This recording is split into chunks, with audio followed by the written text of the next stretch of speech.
Hello, hello, hello. I have been simultaneously looking forward to and slightly dreading this for a number of reasons. But overall, I think I'm going to enjoy myself.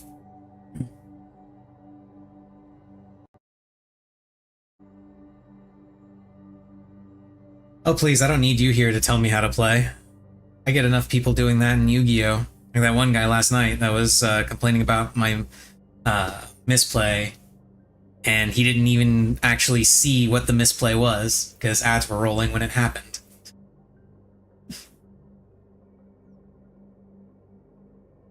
Yeah, you were there, but you didn't know that it was a misplay until I said something and explained why it was a misplay.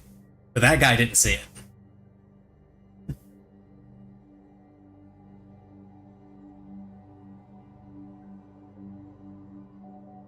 Honestly, I feel like most of my misplays are going to come from not managing the resource system as efficiently as I should, simply because I'm used to Yu-Gi-Oh, where you get a card, you play a card. Whereas Magic, it's a little bit more nuanced in certain aspects. So that is probably going to be where the vast majority of my misplays come from. Like you using an instant too early, not using it at an optimal moment, things like that.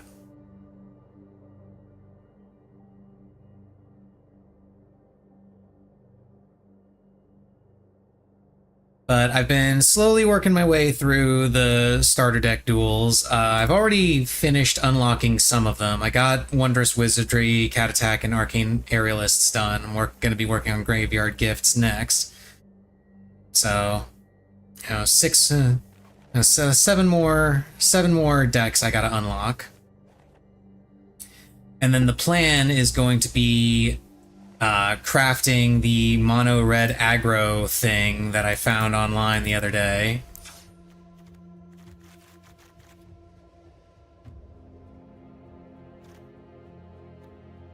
Which I've got some of the cards for, but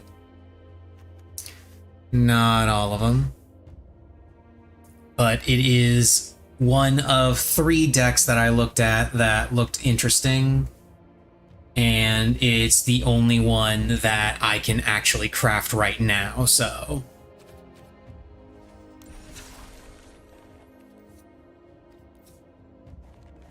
I was also looking at this one because I do like mid-range decks in general, but I do not have enough stuff.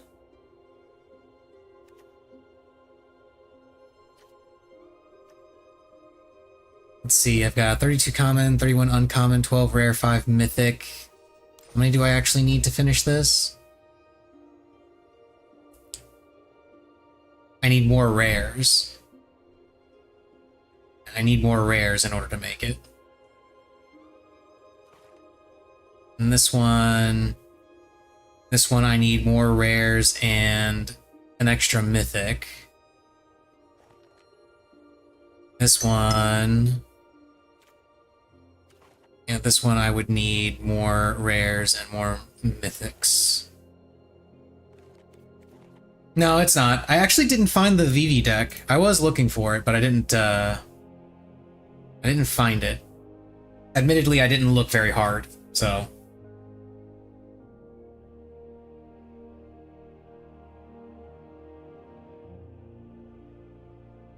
I could probably find it if I just bothered to look through that site a little bit more closely. Let's see.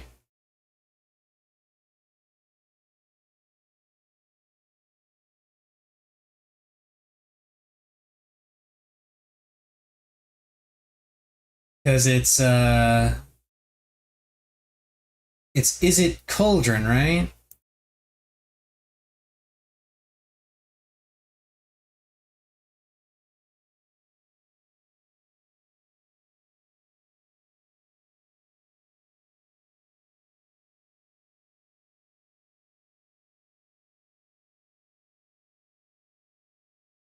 bit.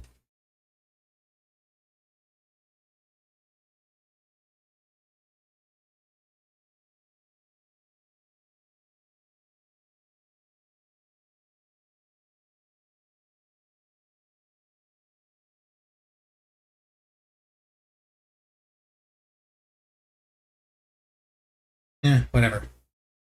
Doesn't matter. What matters is first round of ads are done. So it's just going to be unlocking the rest of these things, then crafting this and hopping into ladder and making a fool of myself all along the way.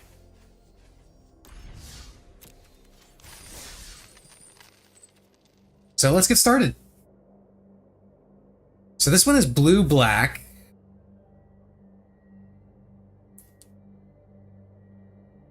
Blue, I know, is spells and a lot of instants, a lot of sorceries. Black, I believe, is his resurrections, removal.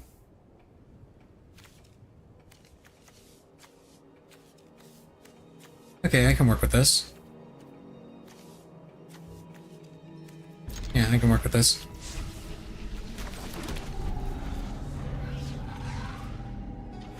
Typically control, yeah.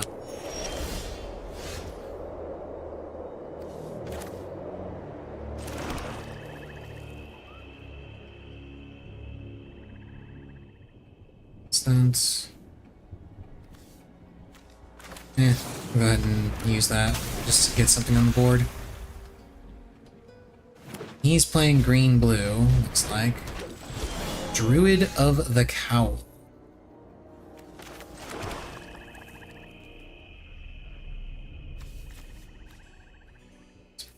Opponent's turn. Okay.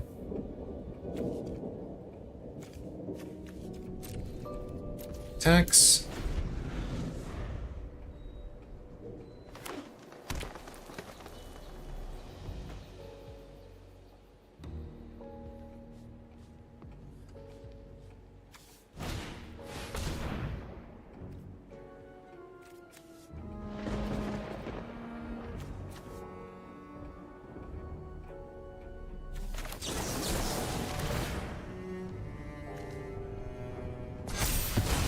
Aha!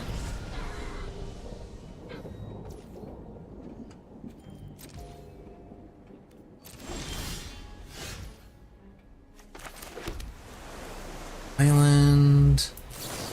Let's scry and draw a card. Oh. Okay. That's fine.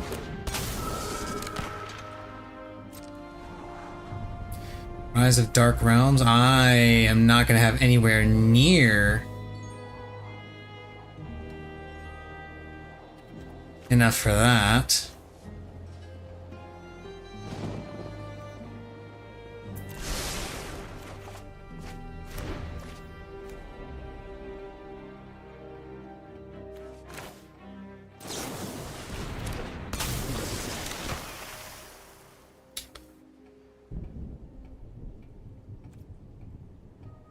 And I'll go ahead and attack him. I'll poke him. He'll probably block with this, but it won't kill my guy. Oh, he's not blocked. Okay. That's fine. I'll be able to get rid of his flyer with stab.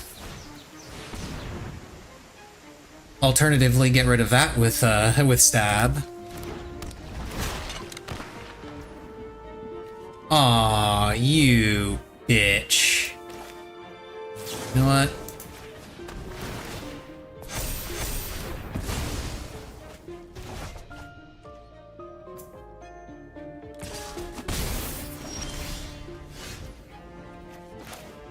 Let's replay this, throw out the Dimir Guild Gates.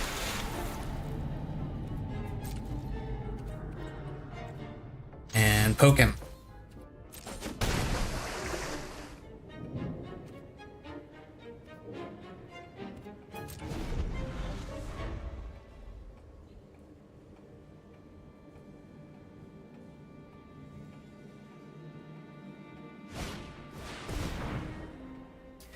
Mischievous Mystic. Okay. Another Druid of the Cowl, fine.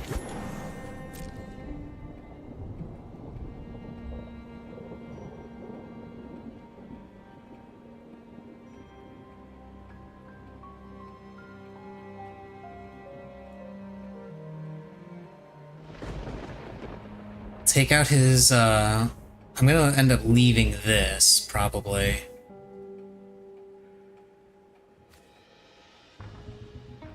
I don't think he's gonna burn all of his mana just to draw. Okay, he doesn't want to attack.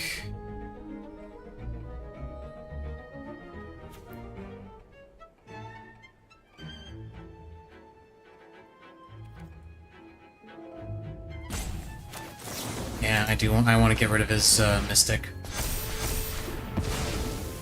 He might not want to drain all of his mana to draw, but he would definitely want to do it for drawing 2, because that would allow him to draw 2.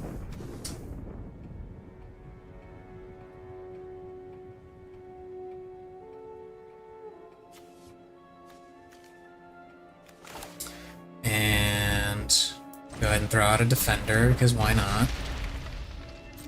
And poke him.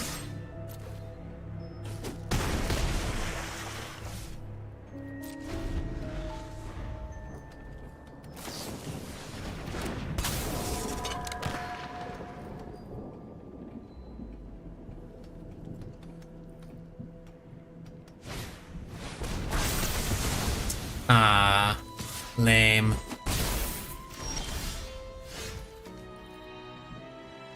Graveyard to the battlefield.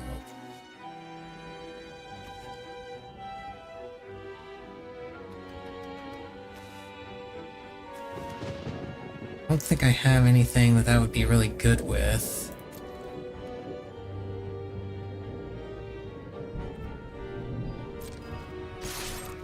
Hang on to it for now. Yeah, he's actually defending.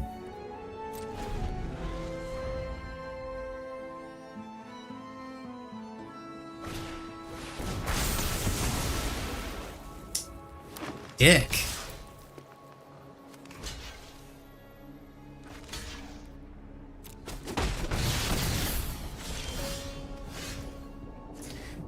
So mill 3 cards. So there's 7 or more cards in your graveyard. Okay. That sounds cool.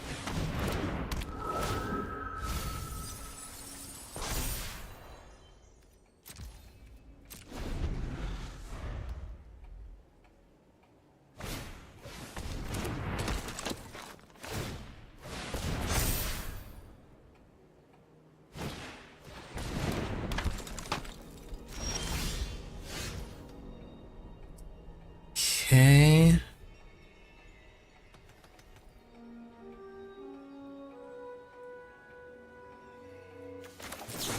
Let's opt.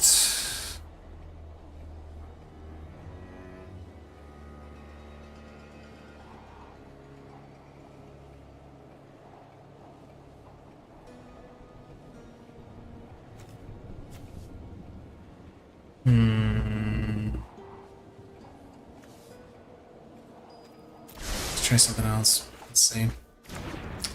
Bow of Dark Tidings.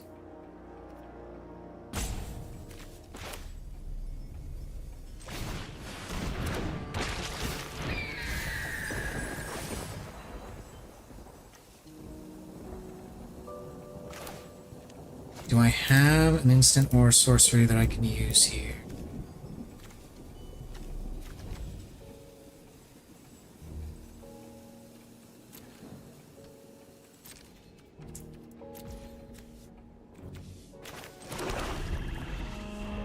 Play that swamp.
Oh yeah, let's go for it.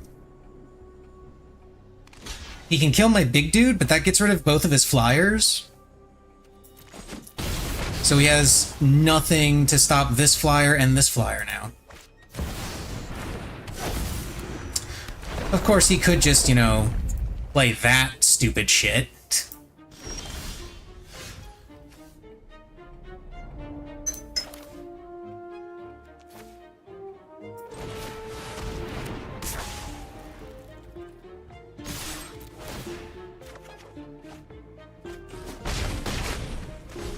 Unfortunately, Dreadwing Scavenger is just gonna,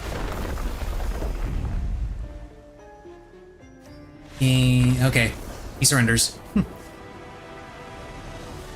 He was slowly losing the battle of attrition.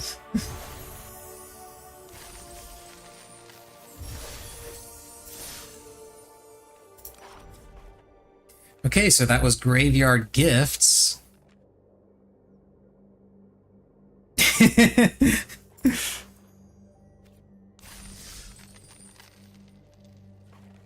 Learn from the land. Oh wait, no, not that. I gotta go Dex to see what exactly is in here.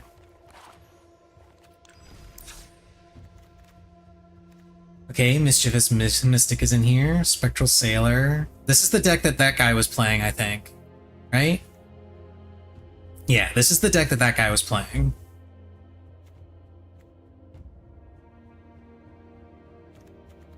Hey look, Llanowar Elves.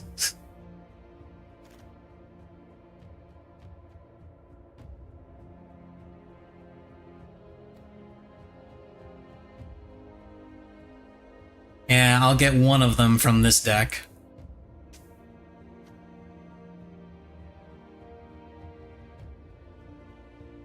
Which, you know, might help me craft it.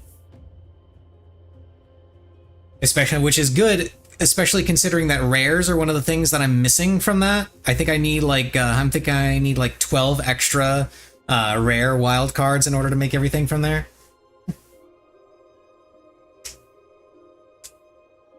And I'm sure Llanowar Elves are also in that deck. Because, I mean, it's a 1/1 that gives mana. Why would you not want to use this? 1/1 for 1 that gives mana, I should say. Anyway. Learn from the land. Let's go.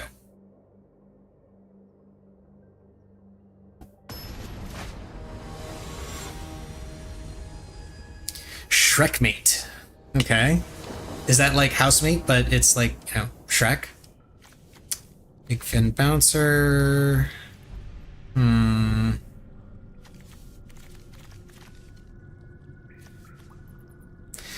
Not the greatest hand, but I'm still keeping it.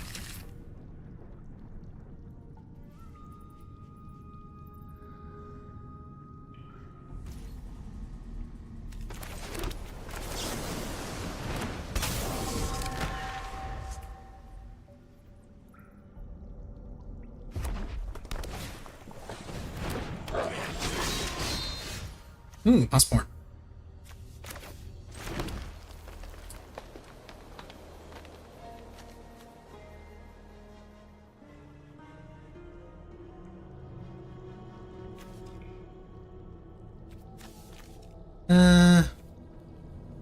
Yeah, I'll poke him.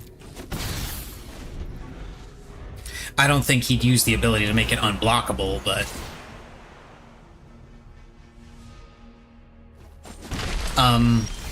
Okay, I stand corrected. I guess he would do that.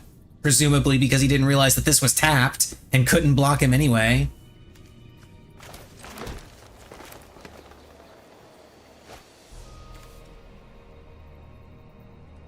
This creature enters with a 1/1 counter.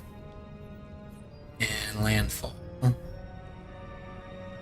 I want to play this, but I also want to hold my mana to make him think that I've got something and then play this on his turn.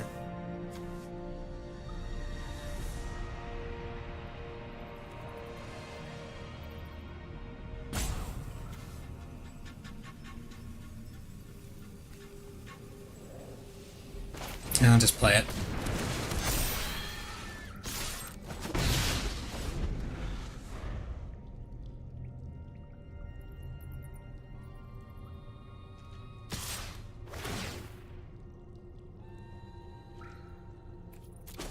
Wasn't gonna block it anyway.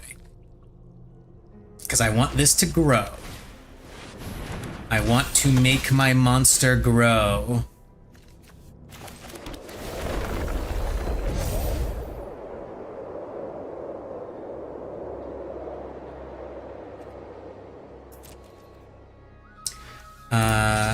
Only one attacker. I still want my monster to grow.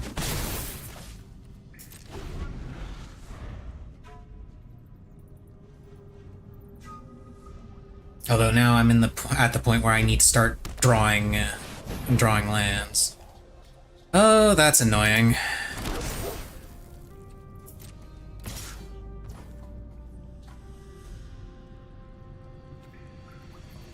Yeah, I'm just gonna...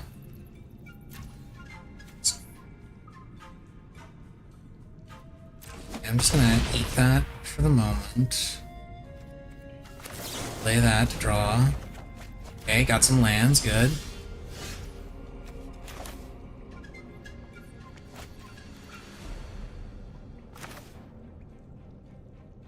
Now let's do landfall stuff, and then Big Fin Bouncer. Get rid of that.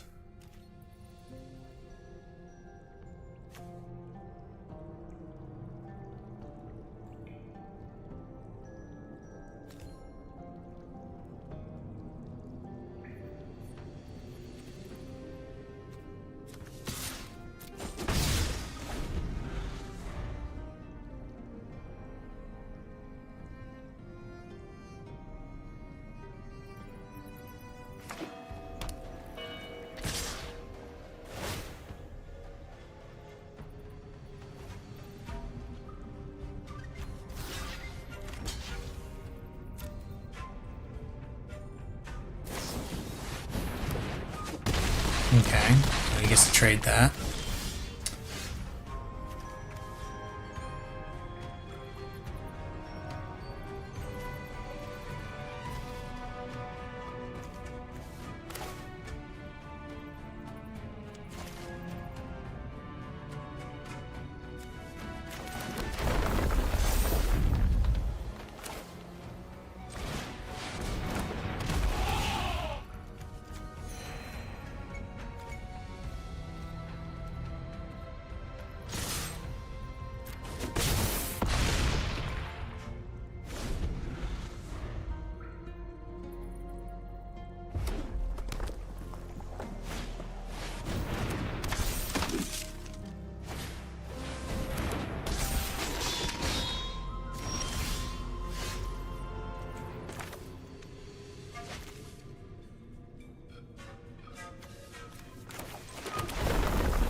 Yep, there it is.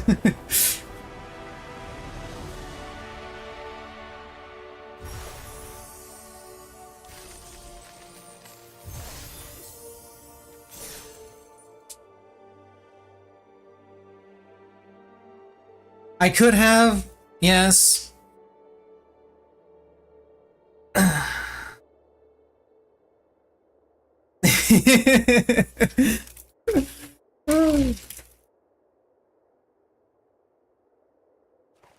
Okay, so Learn from the Land is done. Now for Might of the Legion.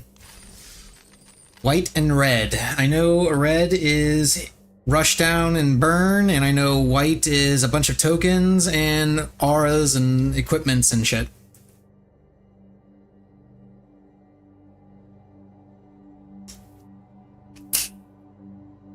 Why would you buy cosmetics? Why would you do that?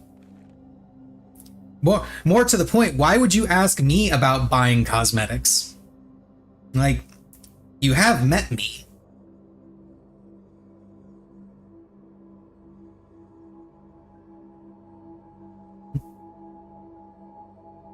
But if you know that I'll tell you no, why bother asking? You already know what the answer is going to be.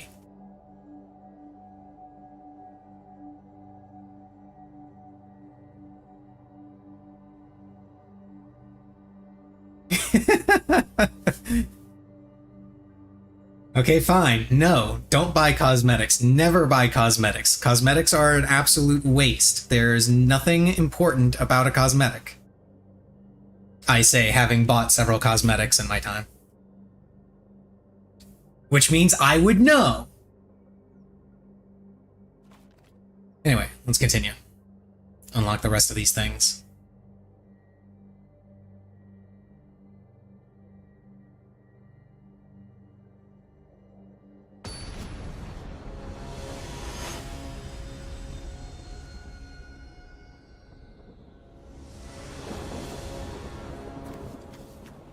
Release the hounds!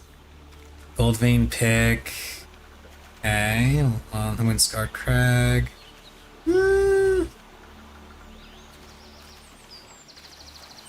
Yeah, we'll go with it.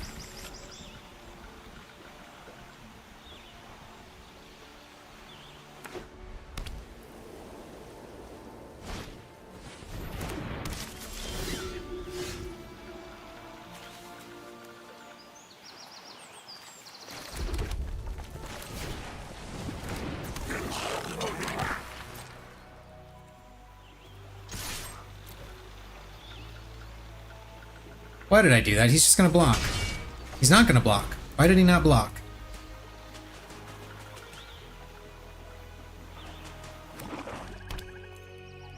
Playing white-black. Lying in lifelink. Okay.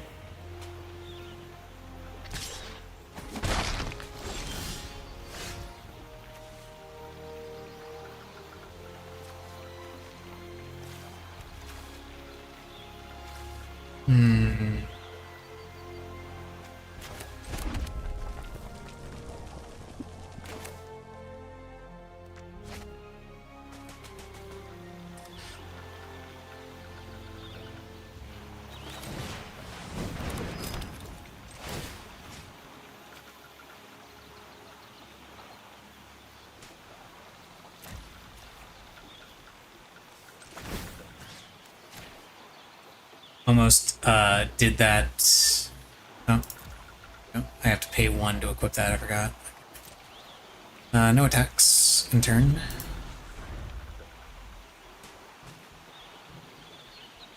I probably should have played the Windscarred Crag, but I kind of wanted to get this out.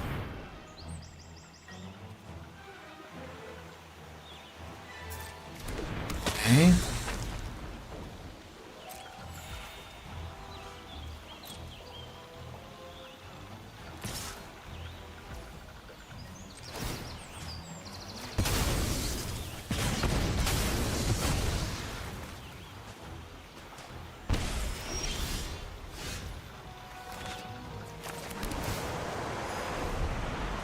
This is not a good spot.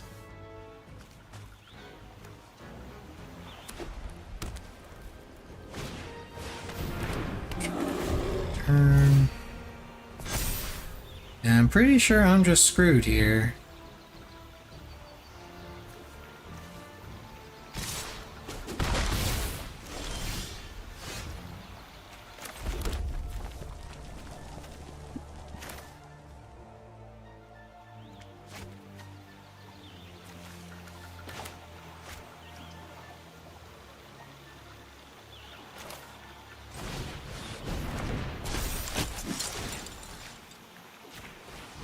This.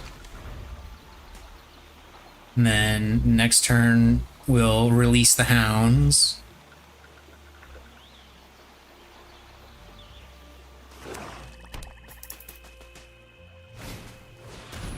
Another fucking vengeful blood witch.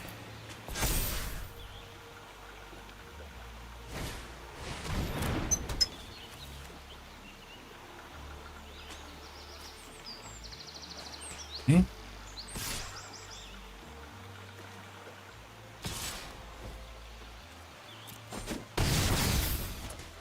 Owie. Destructible. Release the hounds.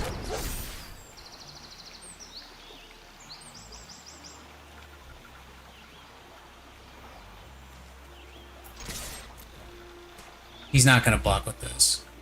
There's no way.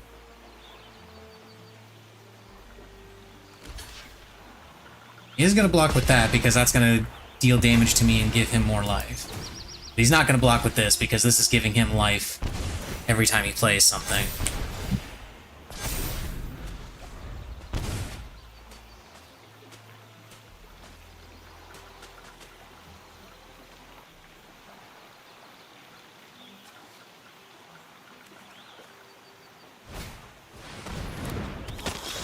That's annoying.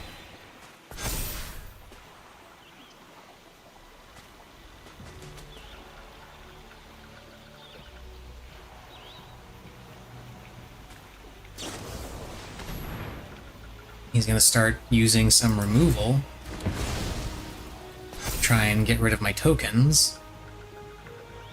Fortunately, he doesn't have anything left in his hand. And this doesn't have trample, so...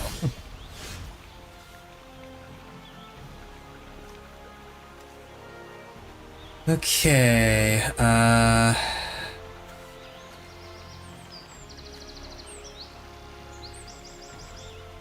Is 4 or greater. Huh. That's cool.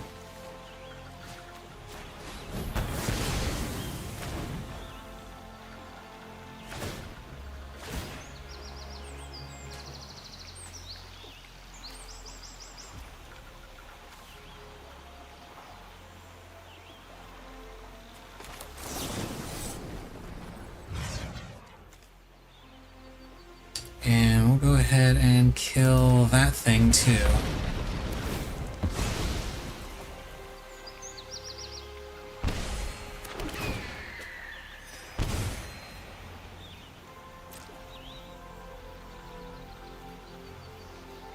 No attacks. And he gets to draw 2 cards, but he's got creatures with lifelink, so he doesn't care about the health loss.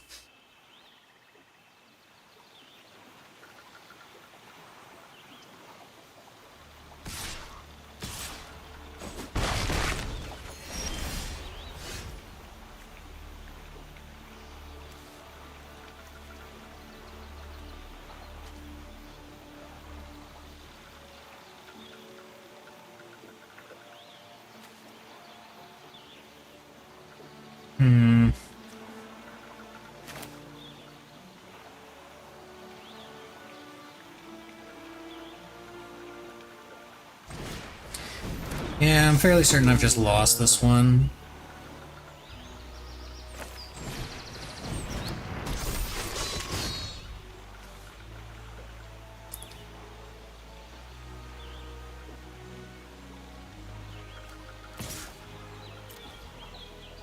He's not gonna give a shit about this 6 damage because he's got 33 HP right now.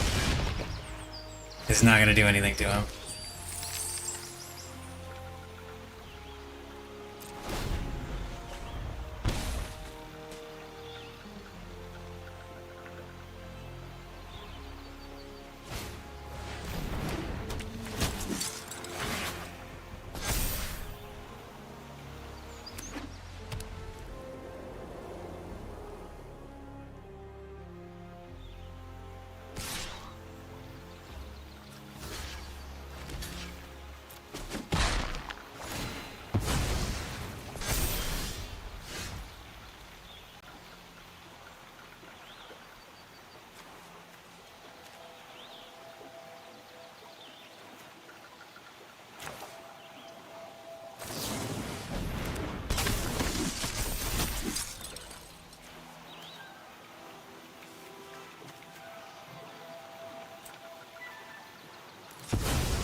Okay. Yeah.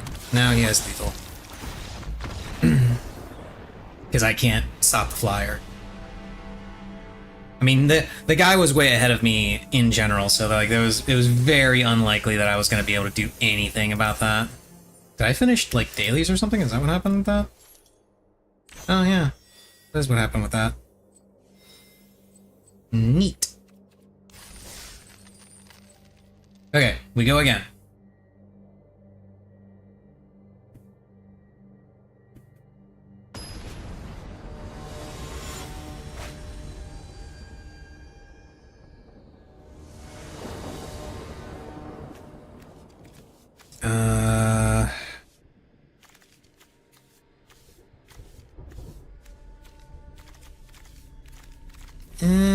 Once again, not the greatest hand, but oh, hang on to it.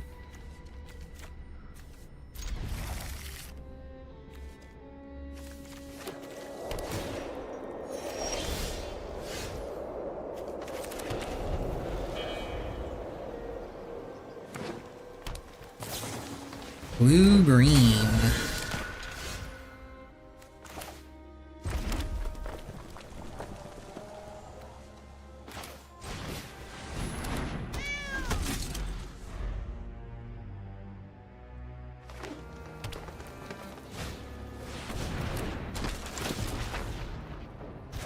Wow, what a dick.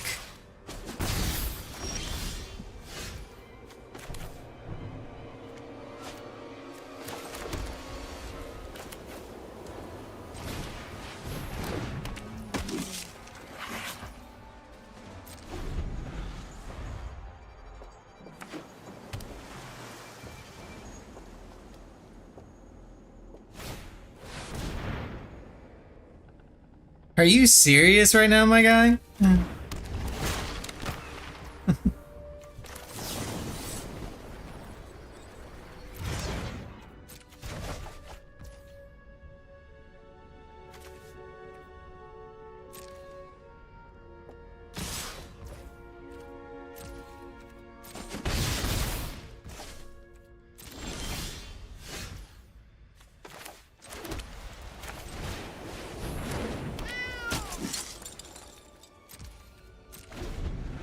Do you have another thing that's going to bounce this?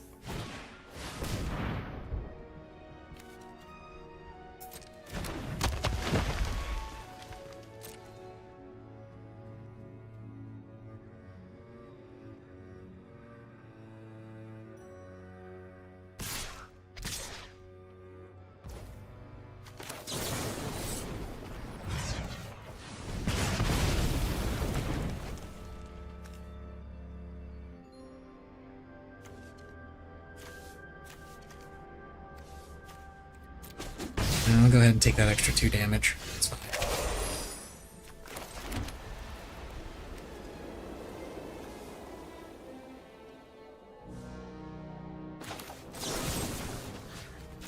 Goodbye.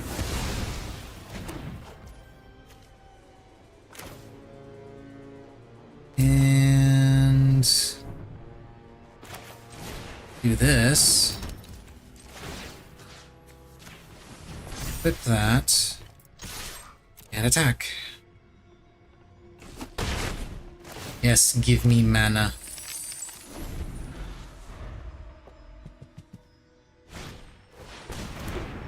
Druid of the Cowl. Another Druid of the Cowl.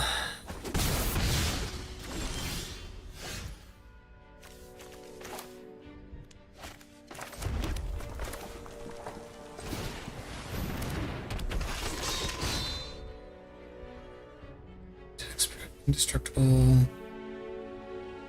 Okay.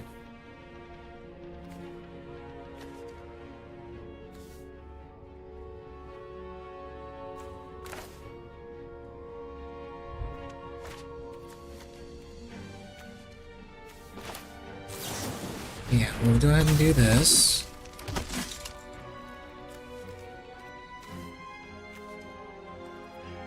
And we'll go for the attack.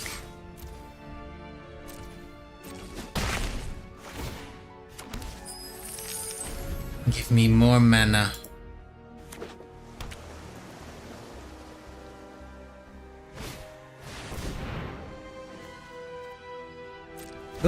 enjoy.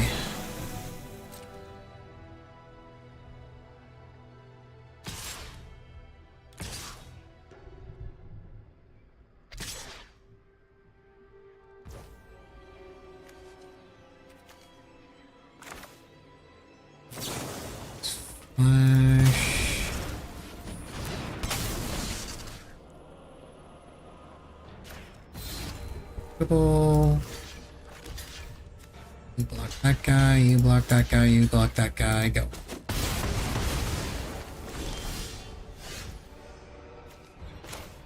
Ooh, Crusader.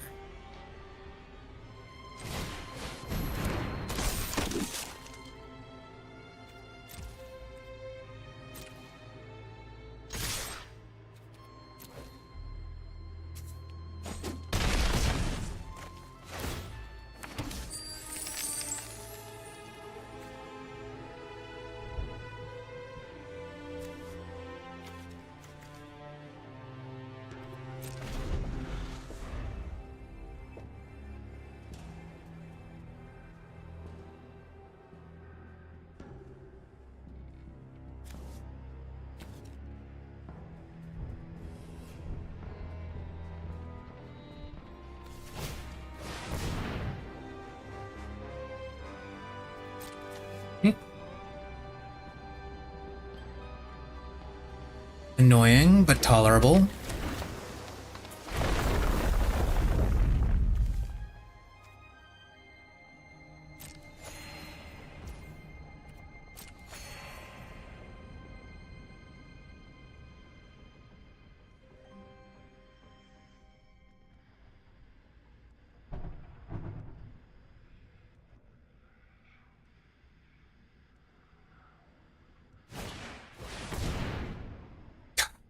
Of course you've got one of those.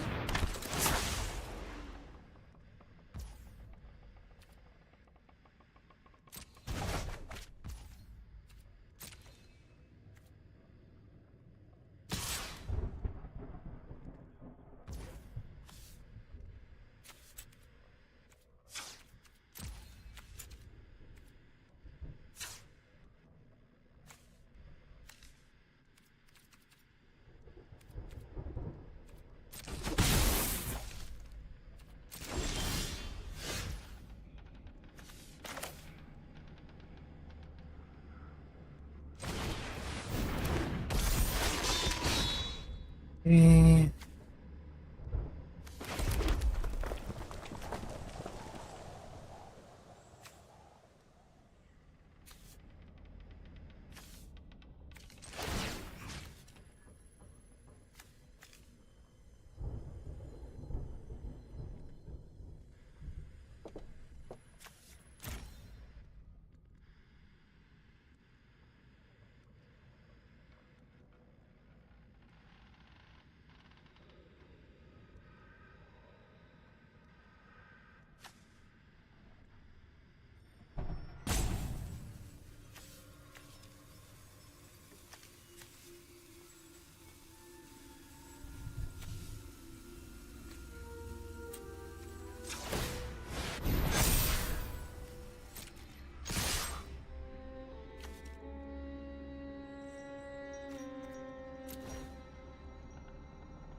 Yeah, that's not attacking, dude.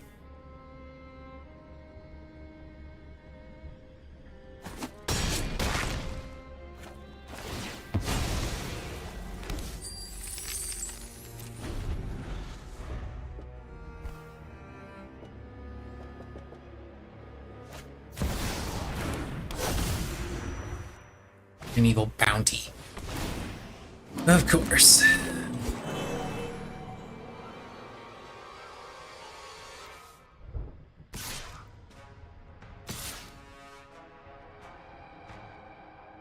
It's 4. That's fine.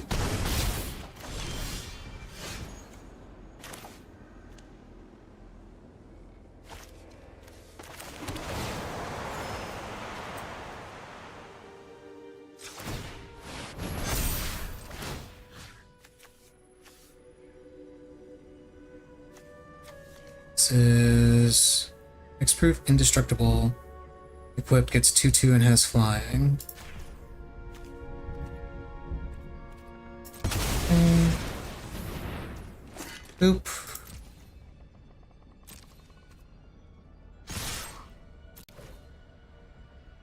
And no matter what you do for your blocking, you just lose here. Yep. GG, dude. Hell yeah, quick draft, let's go.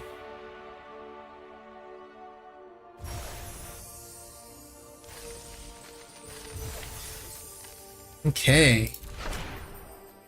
Hey, I got Steiner.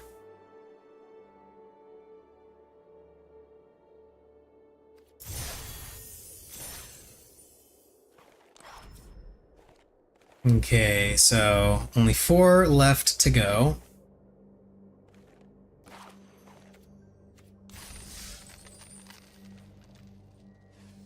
Wait, did I unlock a pack? I did unlock a pack. Ooh, with some wild cards. Sussur Secundi, Void Altar. Land and enters tapped. Add 1 black. Station, 1 colorless, 1 black. Pay 2 life, sacrifice a creature, draw cards equal to the sacrificed creature's power. Activate only as a sorcery. Interesting.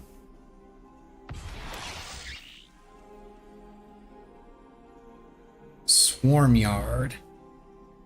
Regenerate target insect, rat, spider, or squirrel.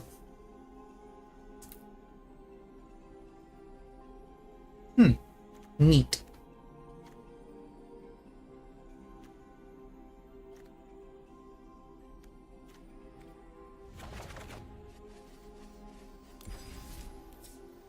Okay, so let me delete these because I don't need them here. I don't care if it can't be undone, game. The starter decks are right down, literally right here. I don't need them to be up here. Stop putting them up here. Just keep them down here. Now, if I adjust a starter deck, feel free to put it up there, but... it's this one, right? Yeah.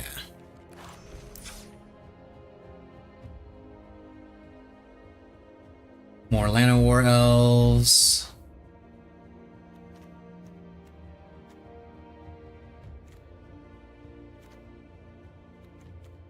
Temple of Malady.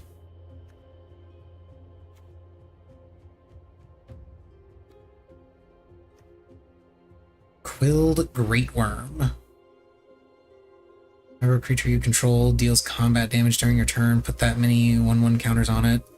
It must survive to get the counters. You may cast this card from your graveyard by removing 6 counters from among creatures you control, in addition to paying its other costs. Pretty cool. Banshee, Wardens of the Cycle. At the beginning of your end step, if a creature died this turn, choose 1, gain 2 life, draw a card, and you lose 1 life. Interesting. Acting Prowler. Beginning of your end step, if a creature died this turn, put a 1/1 counter on this creature.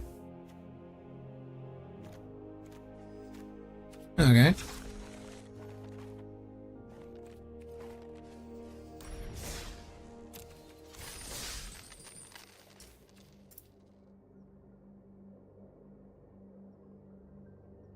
New daily quests every 24 hours. You can have up to 3 of them. And I've been missing out on a whole bunch of them because I have not been playing this. Forest, Swamp, Jungle and Hollow, Llanowar Elves, Spinner of Souls, Truffle Snout. Yeah, I'm keeping this.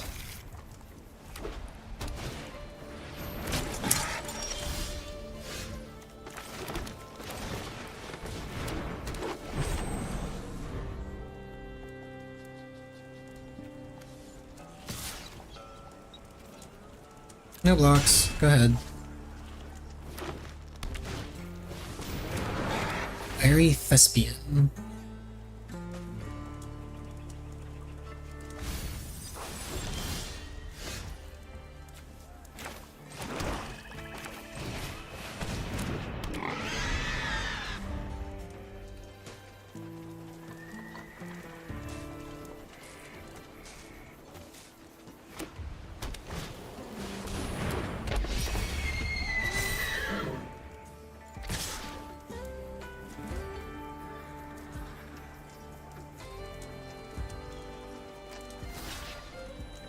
Uh... Yeah, I guess I'll go ahead and get rid of the Vanguard. Remains, what is it? Wonder.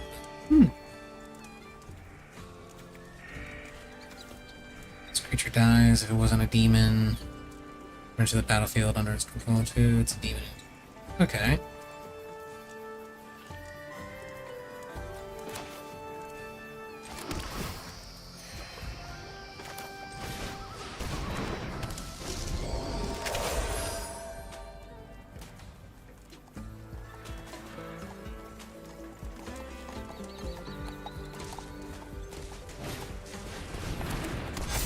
Creatures you control get 1/1.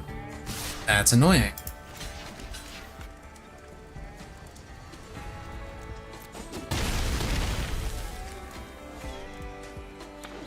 And that's an enchantment, so it's always there.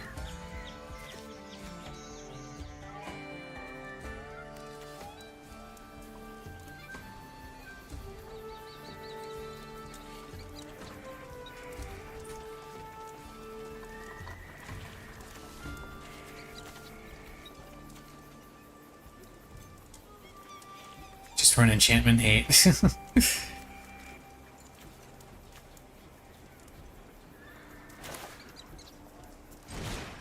Yeah, we'll go ahead and do that. And I'll go ahead and poke him.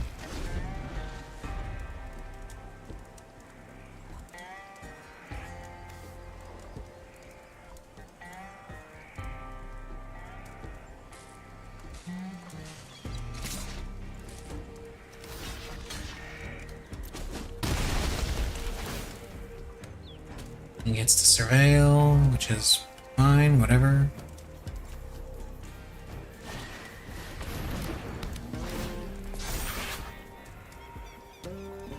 Helpful Hunter.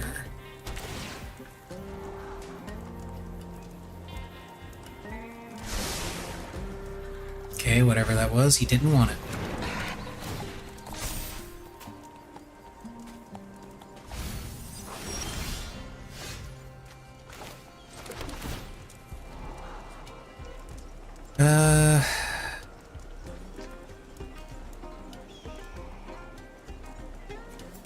Now we'll see what else I can get.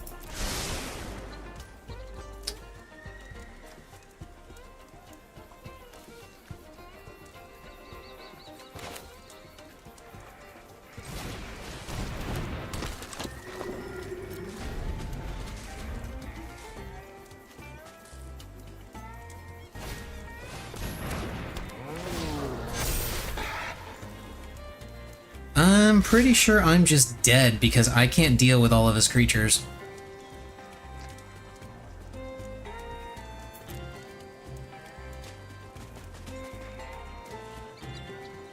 I should have blocked with this. I forgot this needs to die in order to come back as a demon.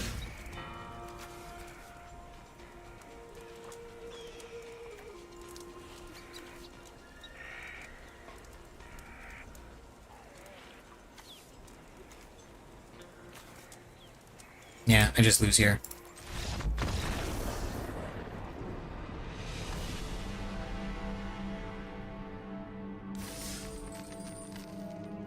We go again.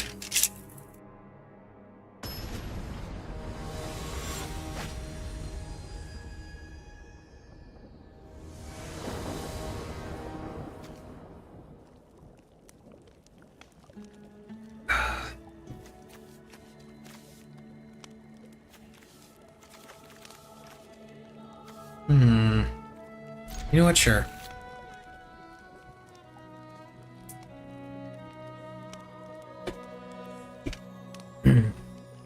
No, it's a shitty hand, but I'm playing it anyway.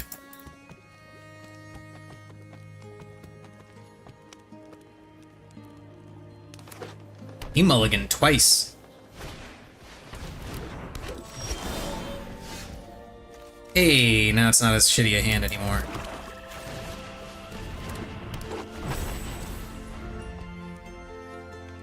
I mean, it's still pretty bad, but I can at least play my Truffle Snout.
Play an additional land. Okay.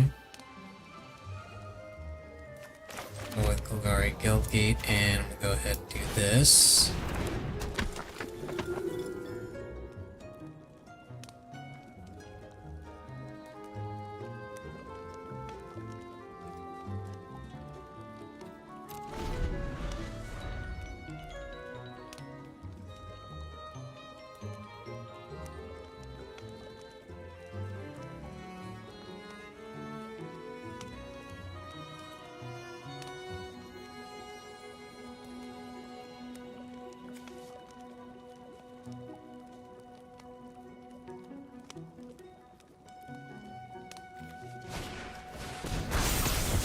Of course you got that.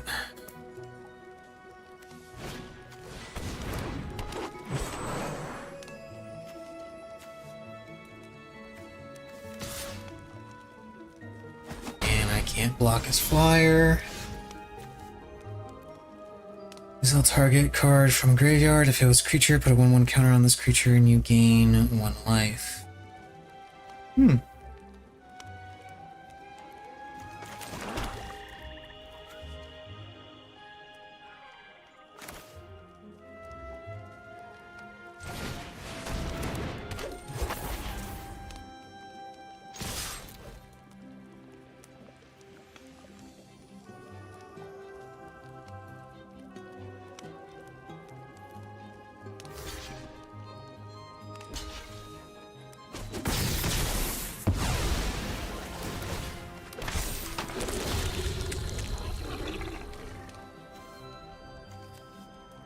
I'll gain 2 life.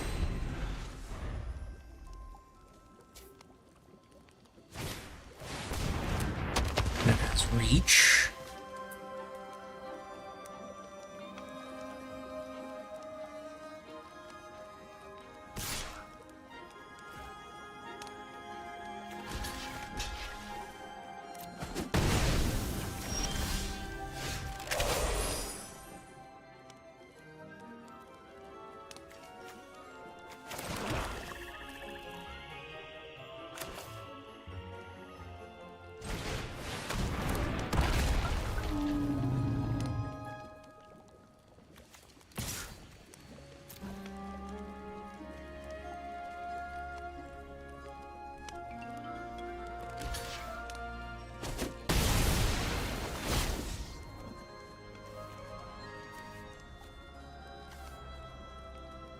Straw. And we'll put 1/1s on that.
Yeah, we'll spread the buffs around.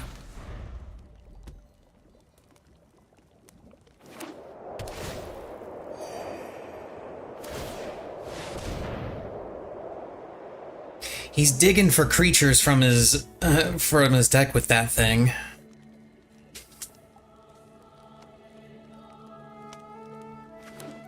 Oh, he finally got one. So I've got 3 things that are gonna steadily become bigger and bigger threats. Which one are you getting rid of? Warden of the Cycle? Okay.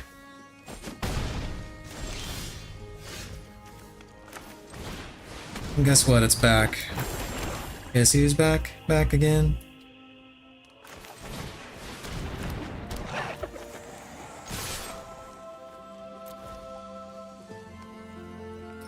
Do you think he's figured out that not blocking is actually a good idea? For some of these, at least?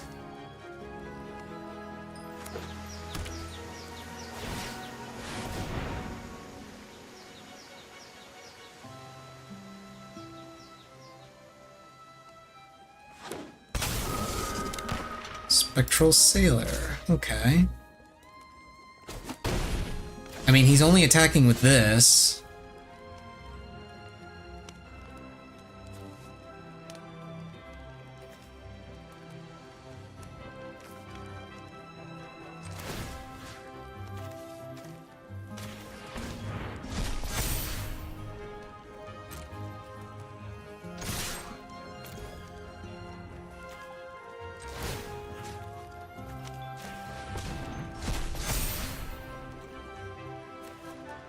I did not realize I could do that as many times as I wanted.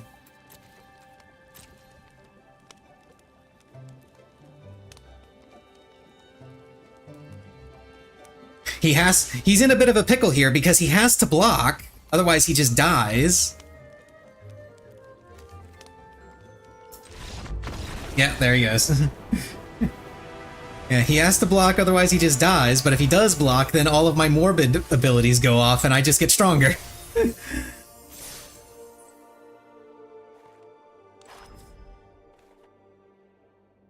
Okay, Path of Power, red-green. Before I get started on this, BRB, I'm gonna go pee, then we will continue.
Grab myself a snack.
More Llanowar Elves, because of course.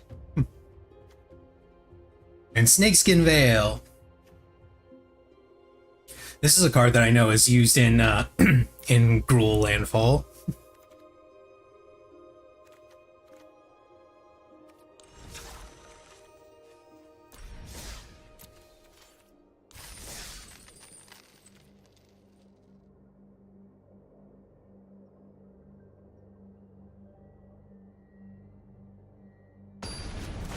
Draft is fucking awful. I mean, that's how draft goes sometimes.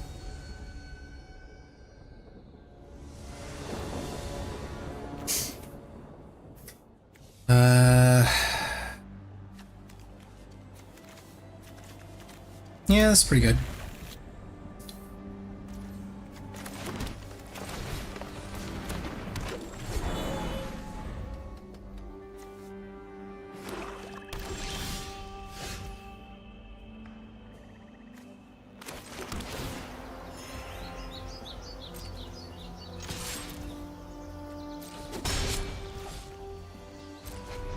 Got a swamp, so he's playing black. Black and what? Black and black, apparently. With no plays.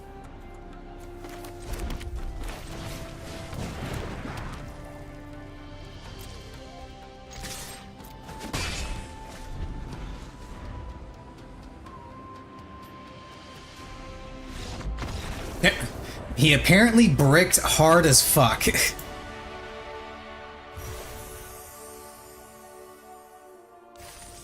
Which is shocking given mulligans. Oh, Aegis Sculptor. What is this? Let's see, it's 2/3 for 4, Flying Ward 2. Beginning of your upkeep, you may exile 2 cards from your graveyard. If you do, put a 1/1 counter on this creature. Huh. It's pretty neat.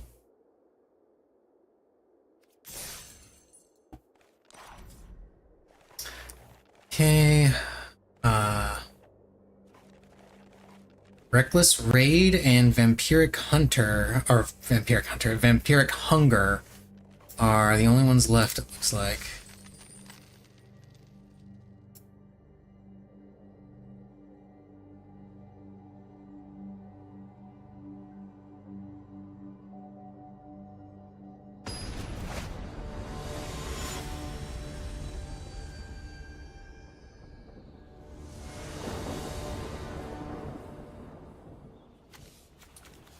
Okay. Yeah, I can work with these.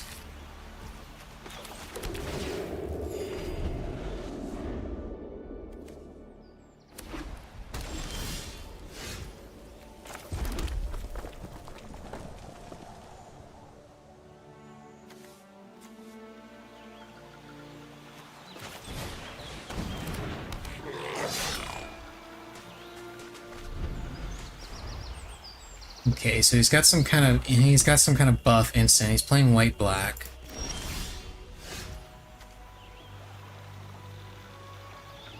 Fake your own death.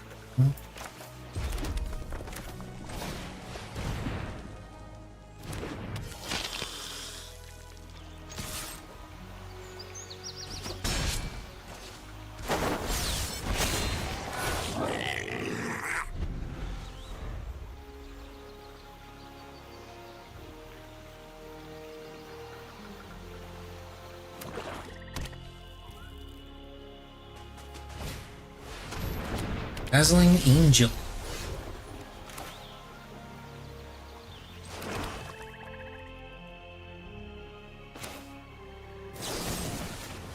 I'm just gonna go ahead and get rid of that. And everybody attack. Fine, I don't need to make it unblockable. He doesn't have anything to block with.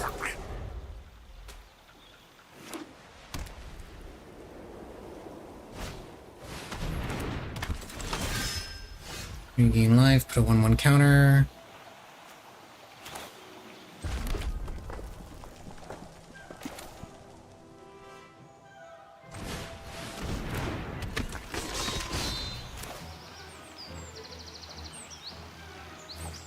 And yeah, I'll go ahead and do this one too.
Create a food token, okay.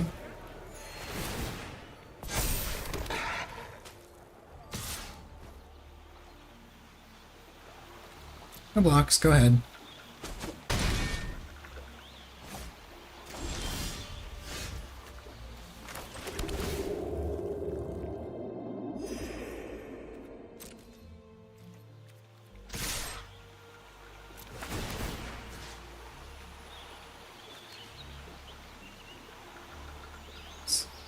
This one.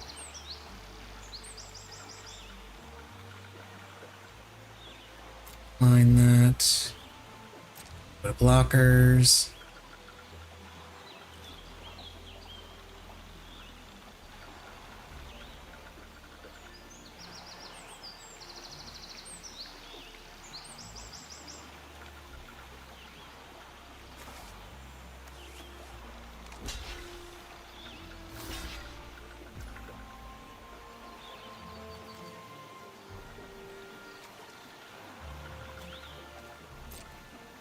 Okay.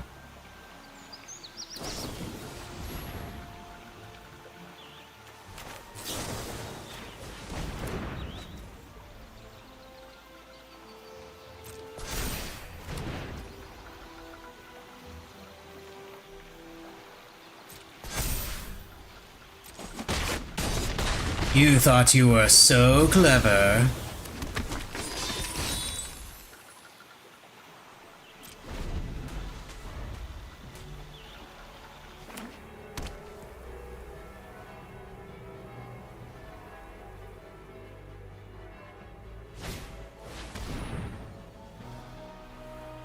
Okay.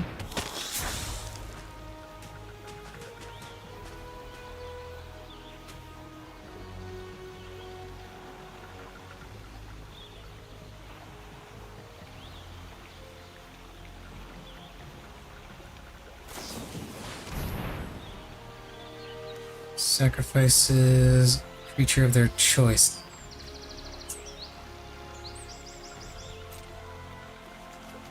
Fine. Loser.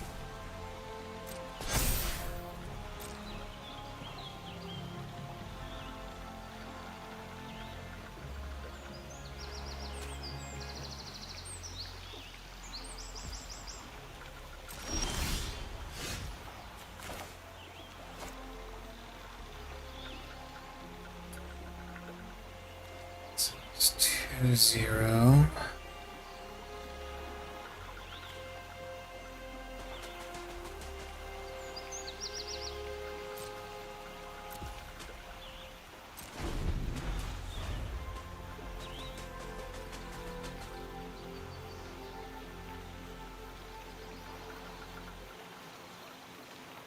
I got to an early lead, but now that Twin Blade Paladin is a little concerning.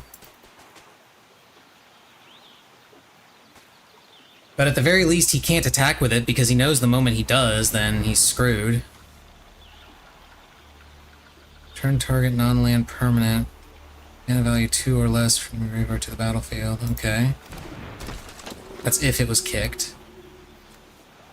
Which doesn't look like it was.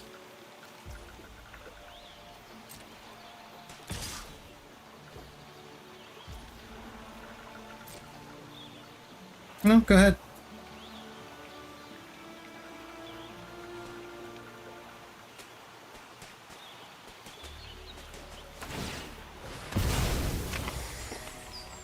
Okay, you're not clever by just using that during the thing. I wasn't going to defend it. Defend against it anyway.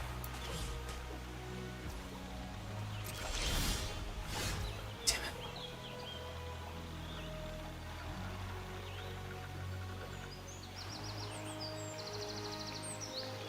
I'm assuming he knows that I've got some kind of instant that gives me a buff, and that's the reason why he waited. Unfortunately now, there's not really a whole hell of a lot I can do.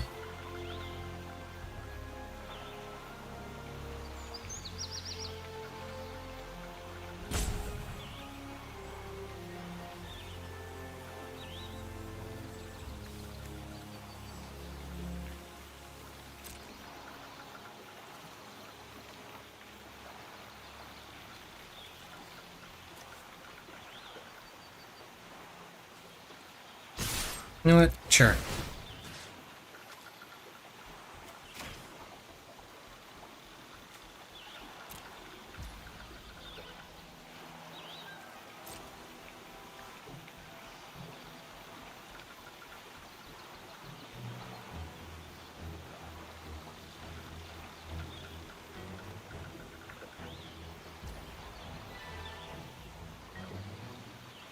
Yeah. I was gonna lose this anyway, regardless. I'm just gonna poke him and then concede. Because I got nothing.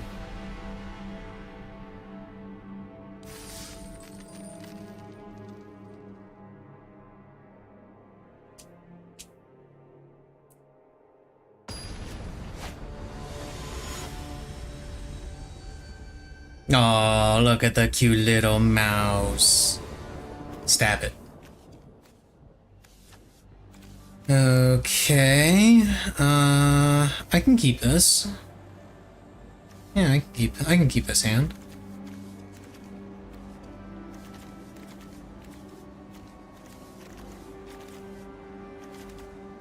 Three mana and plays for each turn, yeah.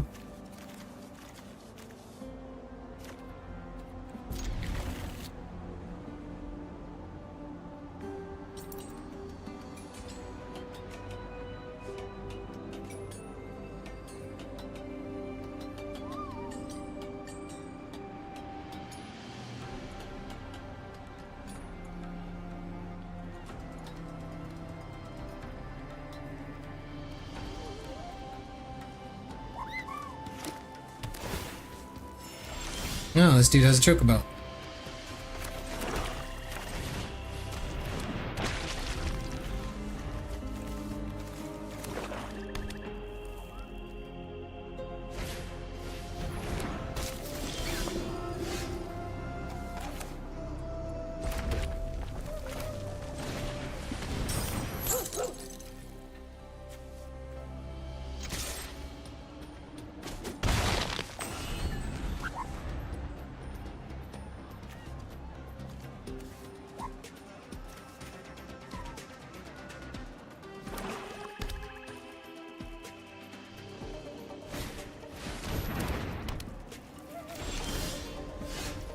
Okay, he's gonna be drawing a bunch of extra cards.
Okay, that's gonna get targeted with Hero's Downfall.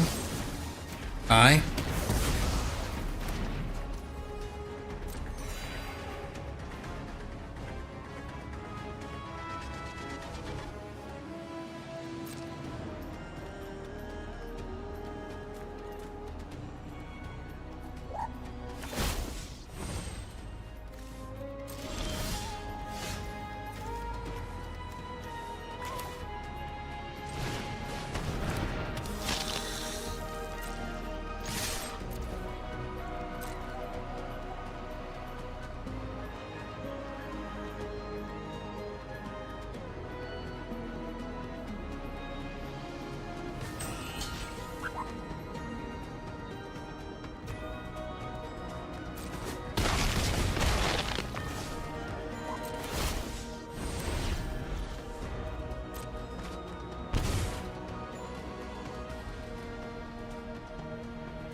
That's annoying.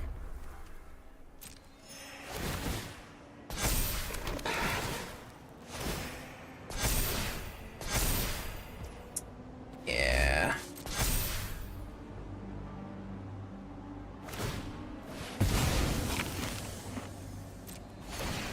Ah, this deck is annoying to play against.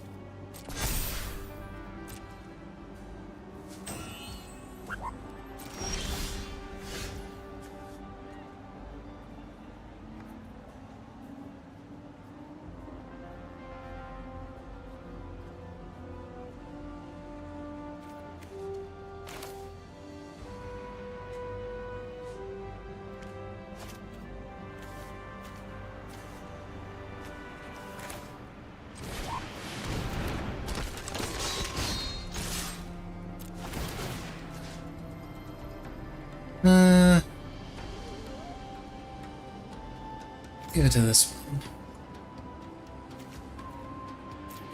And that.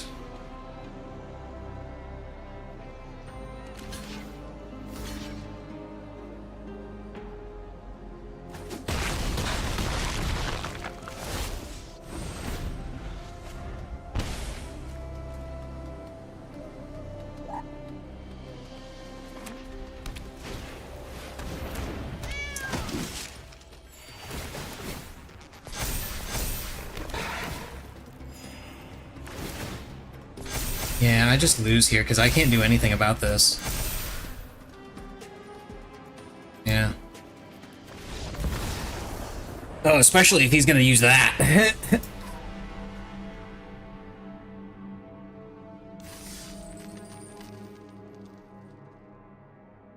Now, I had removal for the first thing that says gain strength every time you gain life. I didn't have it for the second.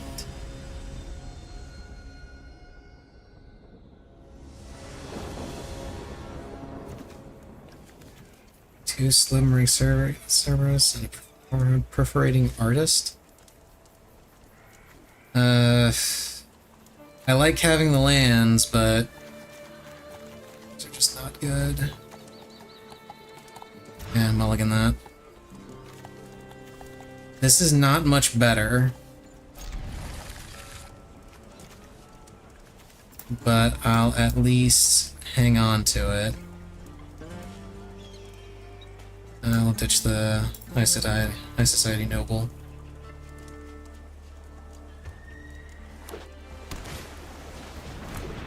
Aegis Turtle.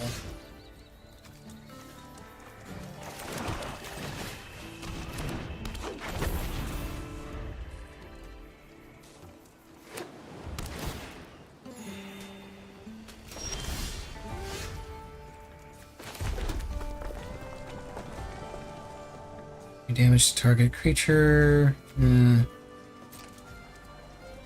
attacks, there's no point. He's just gonna block with the turtle. Rather have my blocker available in case he throws something out.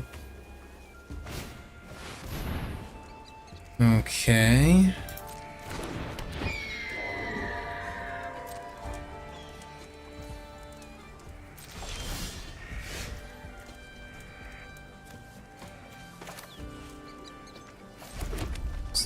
mountain. No attacks. And turn.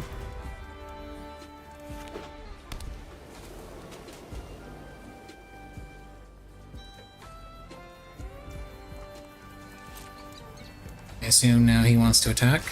Yep, he does indeed want to attack.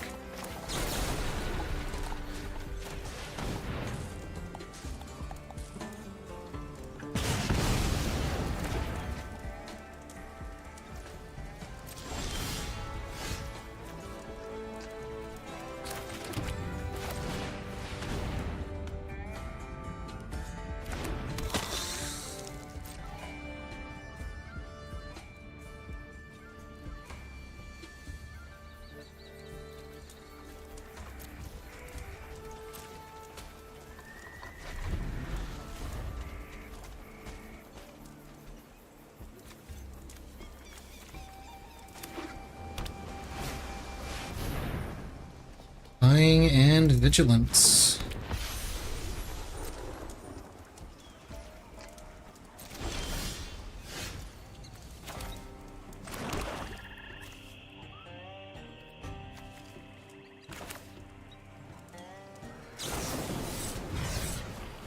I don't like that.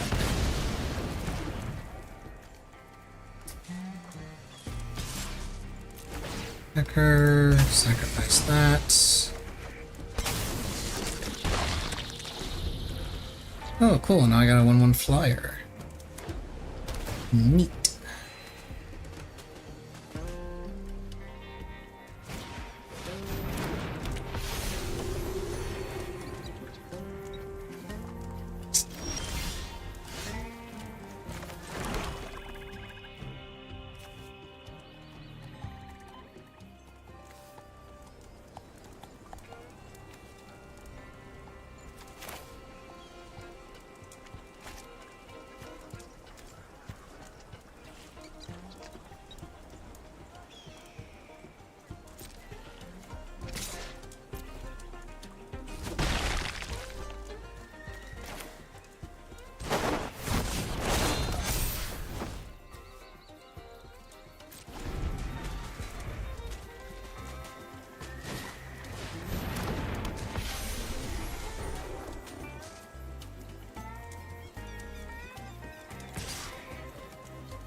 Okay, he gets 2 flyers. Yay!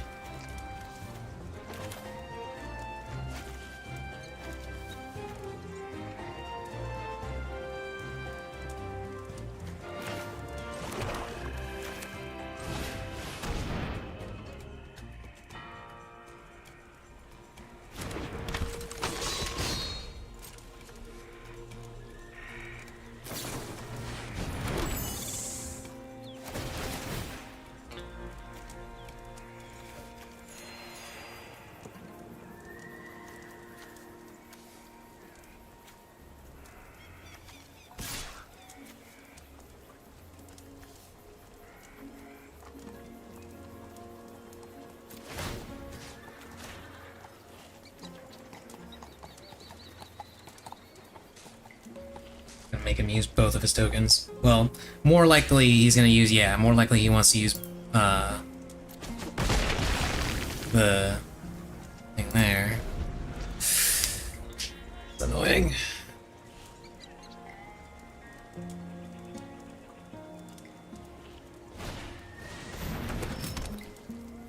Gold Vein Pick. He's gonna be able to equip that immediately, which is gonna just give him more mana. Can't block it. We can't block any of his flyers, which sucks. I don't know why he only attacked with the 1 flyer. Presumably he wants to be able to block all of my shit, but honestly, he's gaining so much life that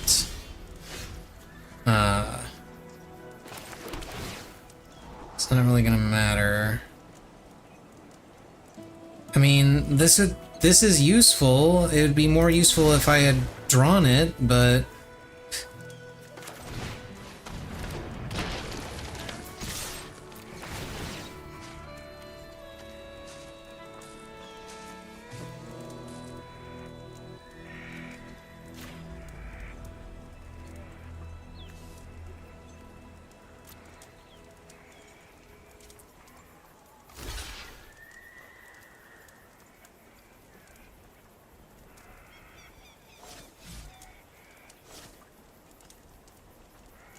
Have to say, are you sure you want to block it like that, dude?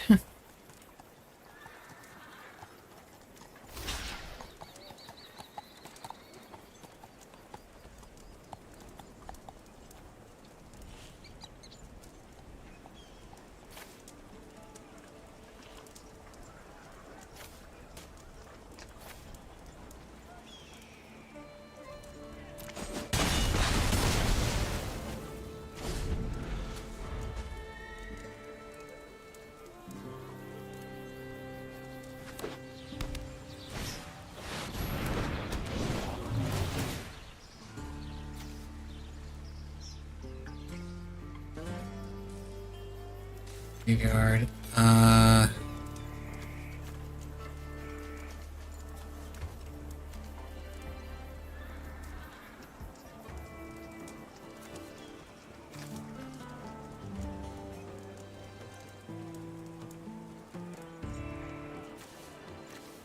Stasis snare.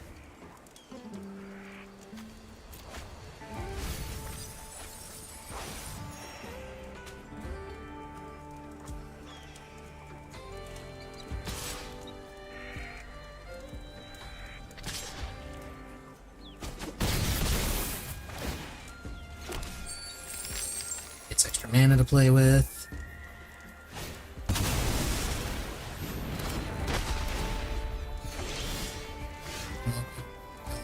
Two and don't buy this creature.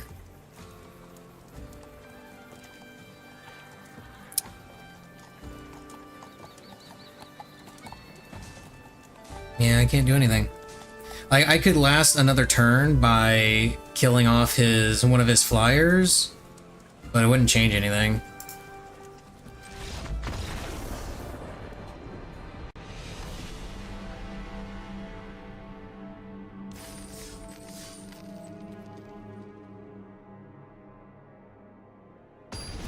And I'm just running into a lovely string of shitty luck here. At least I assume it's shitty luck. I don't know if it's entirely shitty luck or me misplaying a whole bunch. I can work with this.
Of course it's this shit again.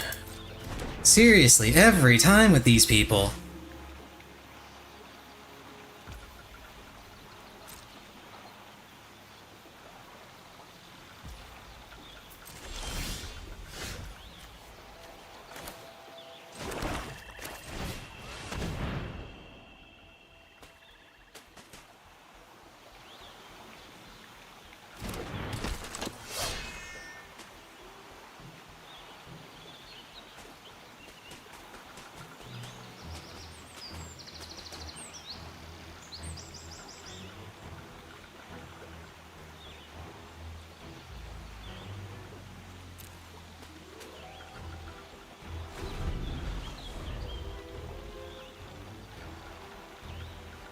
What is this, like the third or fourth time in a row I've faced a deck that is just, I'm going to gain shitloads of life?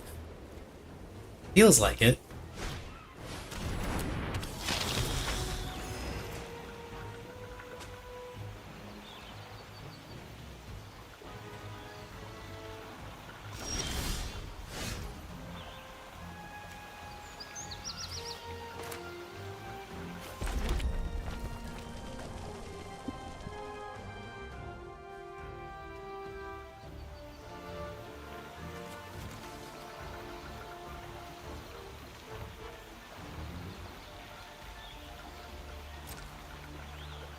Okay, let's go ahead and attack.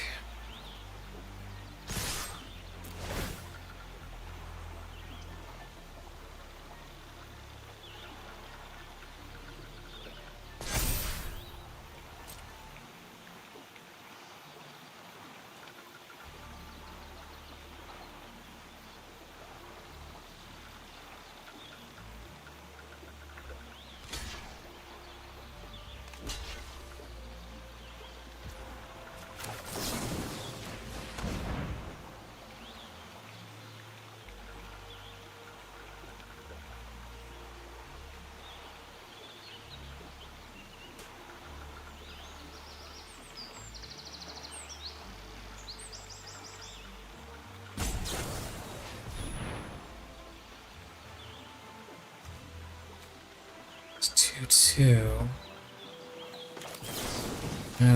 Sure would be a shame if I had another one of those.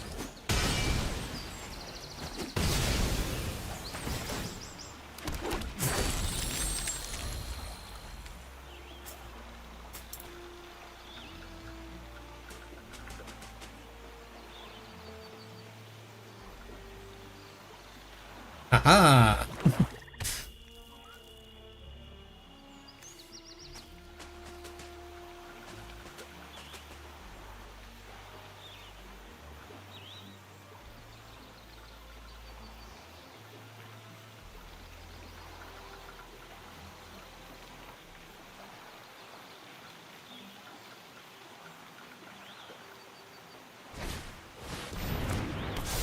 Into the dark, menace like link. X-proof from instance, as long as your life total is greater than your starting life total. It's +1/+1, has menace. Additional 5/5 as long as your life total is at least 10 greater than your starting life total. Well then, that's concerning.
Fine, death touch, lifelink.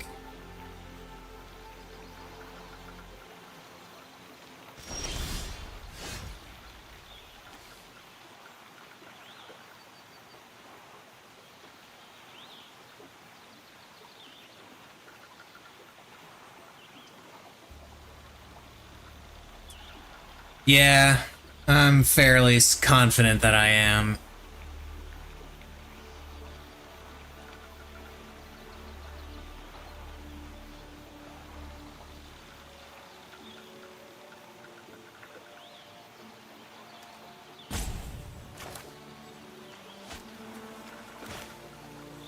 And it's once again just another deck that plays a shitload of I'm going to gain a whole bunch of life. There's nothing I can do about it.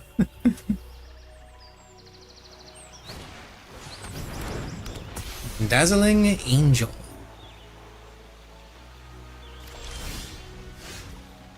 Like, he can't attack with this thing ever. Because if he does, I'm blocking it with this and it's gonna die. But eventually, he'll find other ways of gaining life, and he'll be able to run over my shit.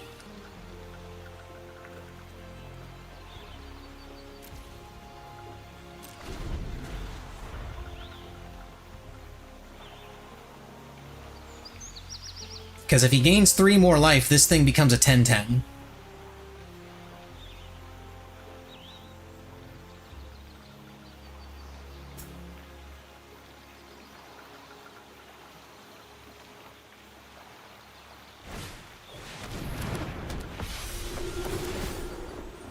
Which he's now only 1 life gain away from that happening. Now, granted, I can still block it as a 10-10, but it's going to clear my board. Well, mostly clear my board, I should say.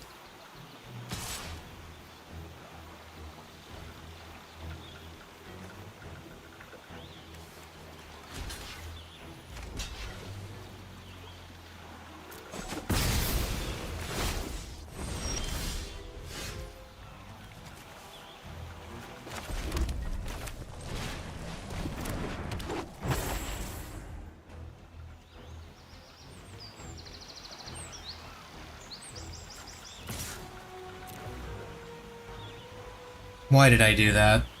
Oh, I know why I did it. Never mind. Never mind. I know why I did it. I want him to kill it with that. I want him to gain the extra life. I want that to turn into a 10-10 because I'm hoping that that will finally convince him to attack me with it. And I can just block it to deal with it.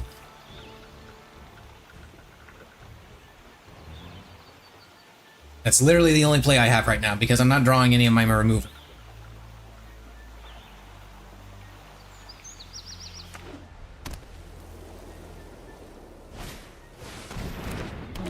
Fiendish Panda. Lovely.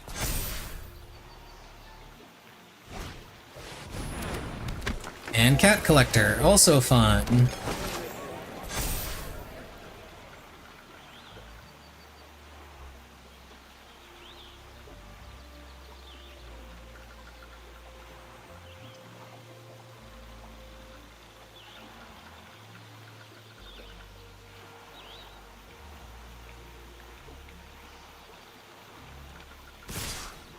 Okay, he's finally attacking with that.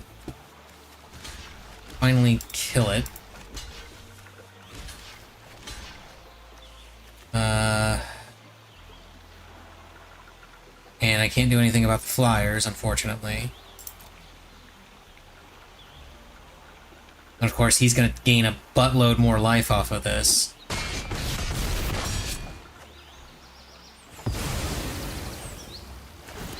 Which is gonna trigger all that shit. Oh, hello, Hero's Downfall! You would have been really cool the last fucking 5 turns!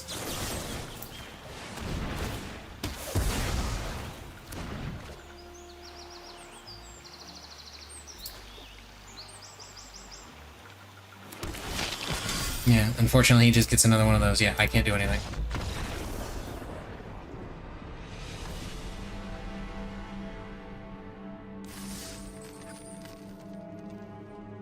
Okay, can I please run into somebody who is not playing Life Gain? I would love to play against somebody that isn't running Life Gain. That would make me incredibly happy right now.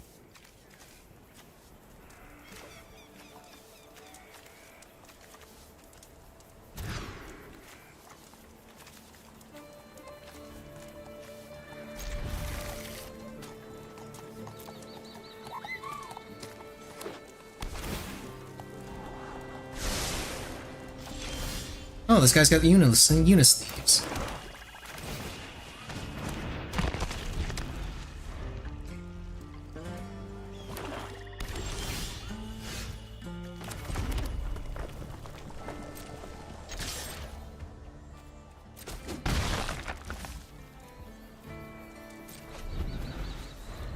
Couldn't play a card my entire first game, so I changed the deck going great.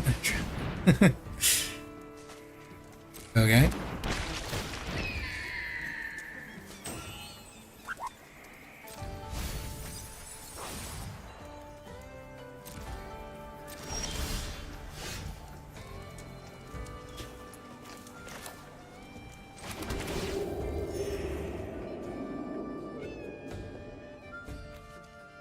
Yeah, I'll go ahead and burst lightning that. It's just milk 2 more cards. But hey, at least I'm not going up against life gain. Right?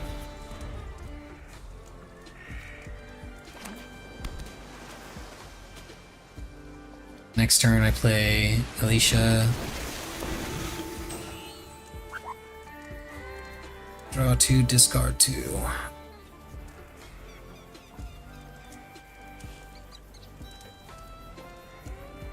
Can I please draw a mountain? That would be fantastic if I could draw a mountain. Actually, no, I don't have to draw a mountain. I could draw any basic land. Okay, I didn't get any basic land. That sucks.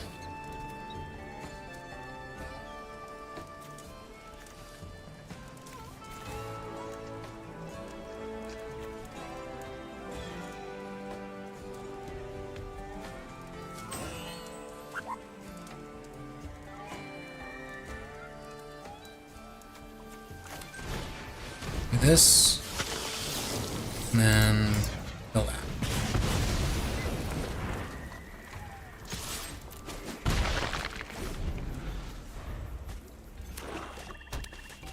And we're starting to get into the, oh, lovely. Oh, he's got inspiration from beyond.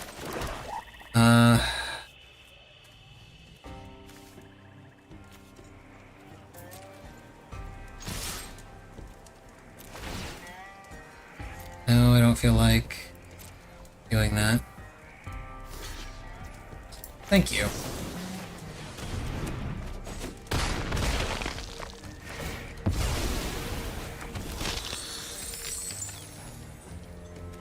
And I'll go ahead and play this. Since I now have that.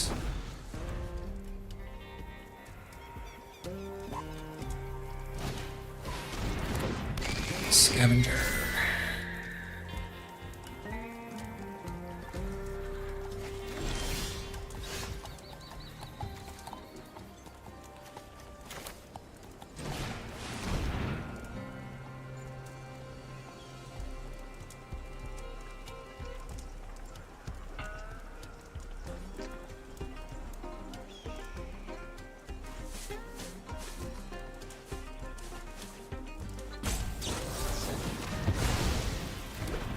Essence Scatter. You bastard. You know what? Attack anyway. Fine. Yeah, I'm about to say, if he's smart, he'll go ahead and block that.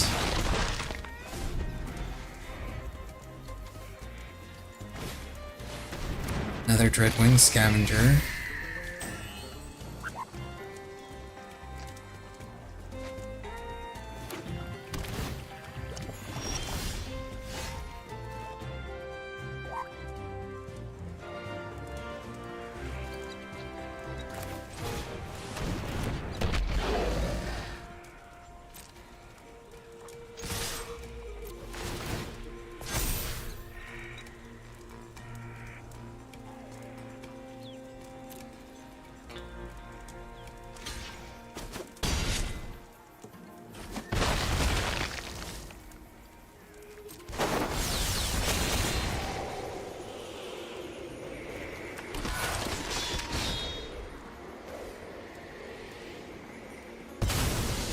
Yeah, now you gotta start getting rid of your shit if you don't want to die, because performing artist, or perforating artist, sorry.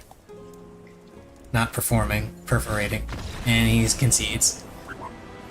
See, if I'm not going up against a life gain, not against life gain nonsense, I can do all right. And now Zoidberg has life gain nonsense. But before I do, I'm gonna go pee. Alright, drink a little bit more.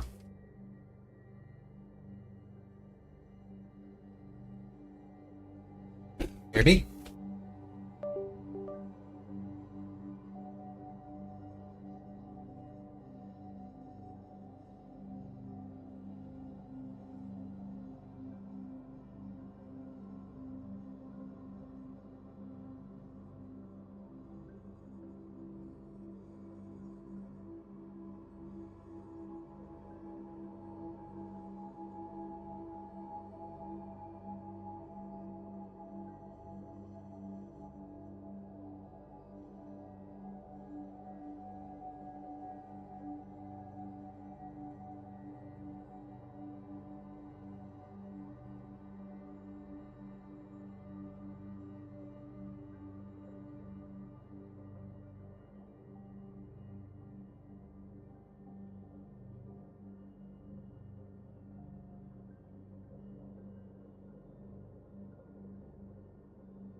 Hello there, Missy Cat. Hi. How are you?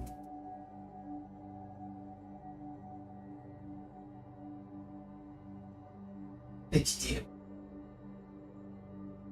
What you do, Missy?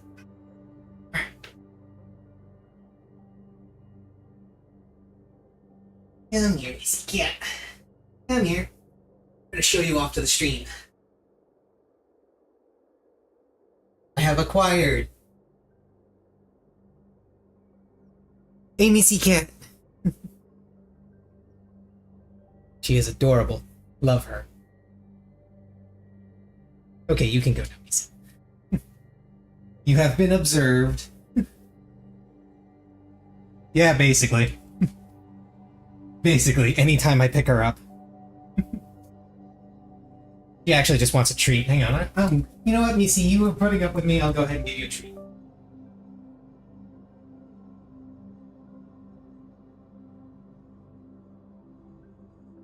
Here you go.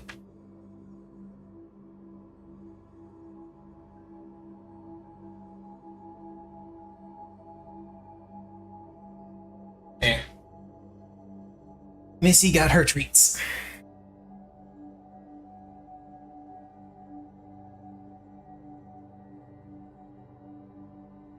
Okay, Vampiric Hunger. Gee, I wonder why this deck is called that. I can't fucking imagine.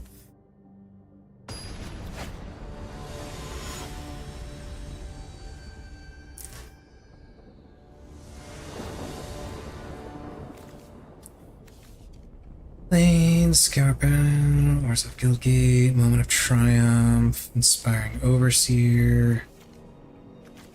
I need to mulligan this. I don't have... Okay, this is a little bit better.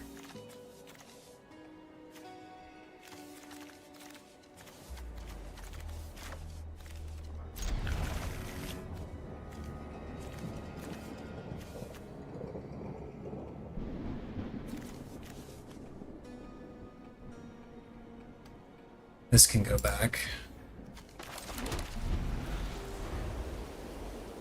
I should have put in the Guildgate first, because this enters tapped.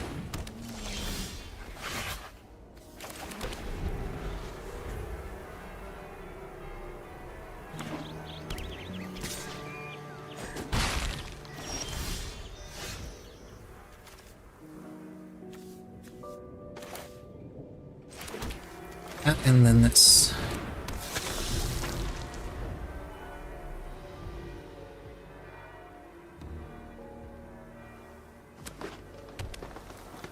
And this guy's playing green-white. I know there are words for all of these, I only know a handful of them. Target creature gets +3/+3 until end of turn, okay. Take a big chunk of damage. Not terribly worried.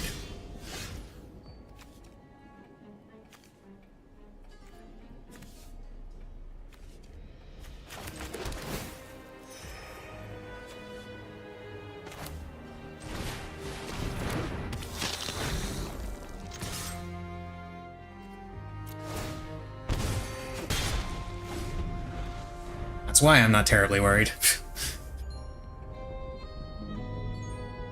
Next turn I'll do Twin Blade.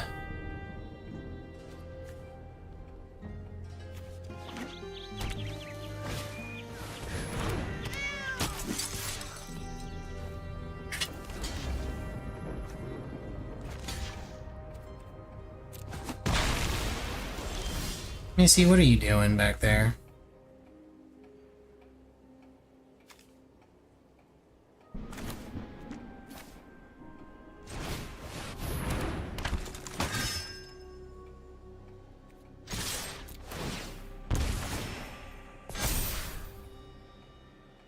And now my life gain.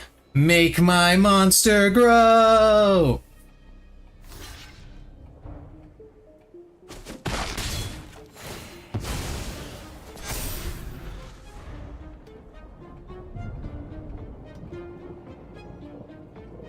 This is so stupid. I already hate this.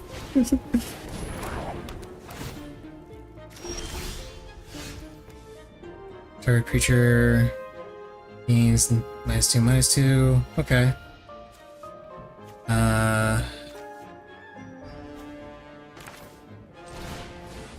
This.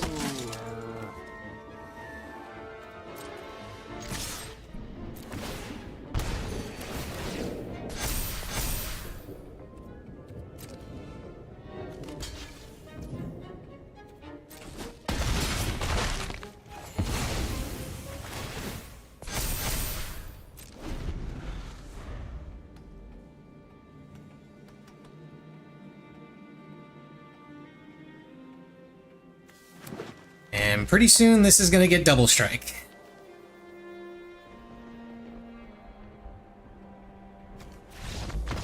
Yeah, I don't blame you, dude. I hate playing this deck. This deck is dumb.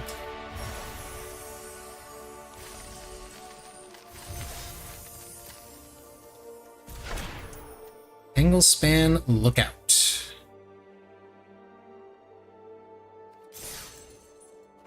Okay, and that is all of the decks. That should be all of them unlocked now.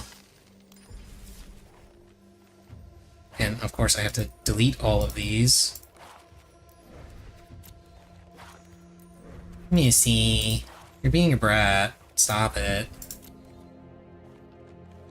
Okay, yeah, I've got all of them unlocked now.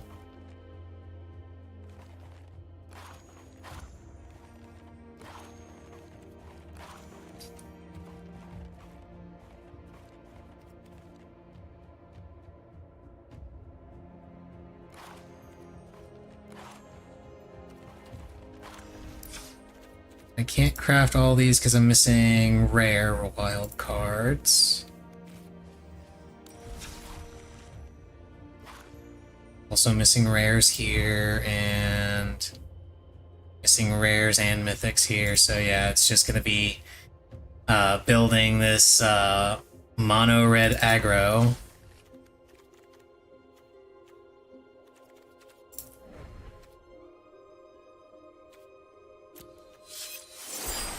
Achievement! Yay! Card crafter! Woo! I made a bunch of cards. No, put that back. My styles.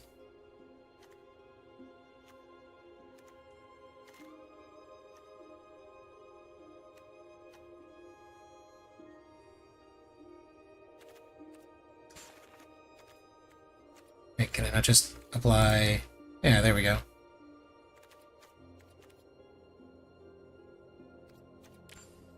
Do that one and apply styles. It's the same artwork, just a different set symbol.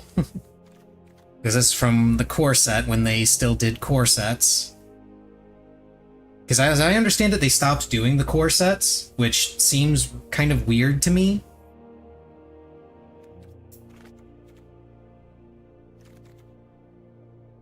Not sure why they decided to do that.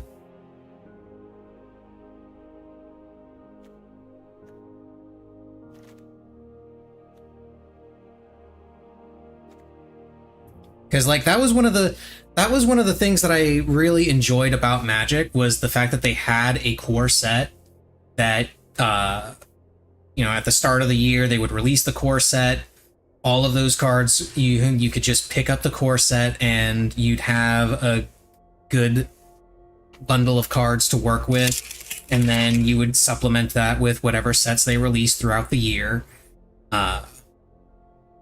And then next year, the cycle repeats. Now, they don't have the core set anymore. They just release new sets, and that's it. They just keep, and they reprint the stuff that they had in the core sets, as I understand it. Like, the stuff that was reprinted in the core set is printed in the new sets as they come out. It feels. I think that's how that works. How it works now, and honestly, it just feels like core set with extra steps.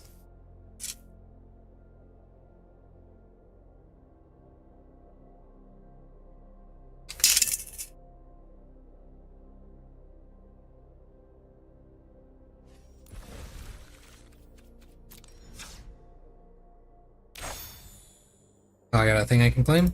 Yay. I have no idea what this is supposed to be.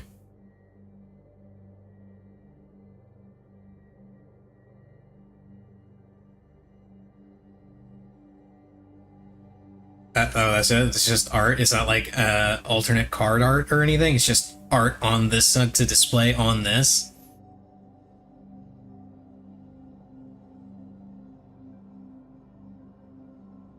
It's weird.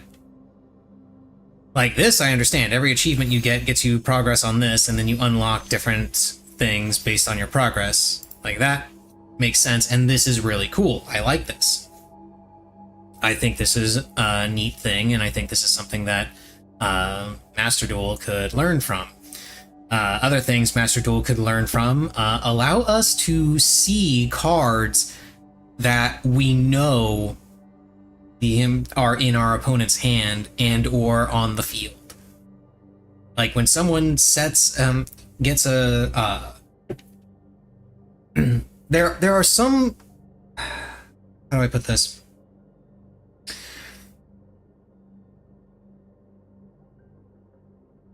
There are some effects that will place cards face down on the field, and they will flip face up to show you what it is, because it follows the ruling in Yu-Gi-Oh! Where you have to show your opponent what you are setting, because you have to have your opponent has to confirm that it is a valid target for whatever card you activated to put it there. Okay? Makes sense. There are some card effects that do that with multiple face down cards, and then you are given the opportunity to shuffle them on the board. So you know that they're there, you just don't know what position they're in, which matters in Yu-Gi-Oh! What I would like to see is when it's not an effect that shuffles positions, and it's just an effect that places something there, and you know what it is, I'd like to be able to see it, instead of having to remember it. Because sometimes I forget. It would also make it a lot easier if it's an effect that you know your opponent, if it's a card that you know your opponent has, and like say if it's a trap card that has a specific trigger, it would make it a lot easier to deal with that as well, because then you could just, click on the card, since you know what it is, and then it would pull up the information and you'd be able to read through it and be like, oh, okay, that's what it does. Now, granted, you can't do that in an IRL game, and I assume that's the reason why they don't want people to be able to see it, because you wouldn't be able to, like, oh, I know that's an imperm, do you mind if I look at the card? Yeah, you're allowed a notepad IRL, and you are allowed to search for card effects and descriptions and such. So, like, the argument doesn't hold water, honestly, but that is the usual argument against them that I hear against that.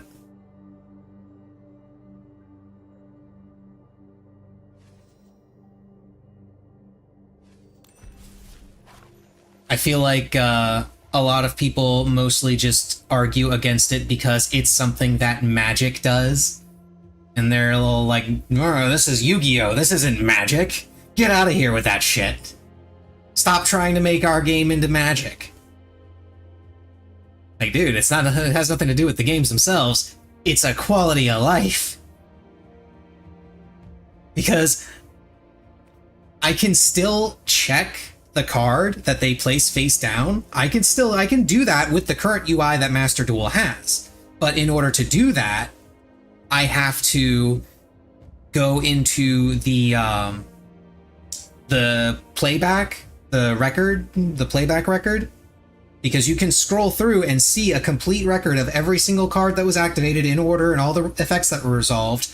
I would have to scroll through all of that to find the card that they placed, and then I could click on it and read it. As opposed to having it work the way Magic does it, where it's just visible because it was shown to you.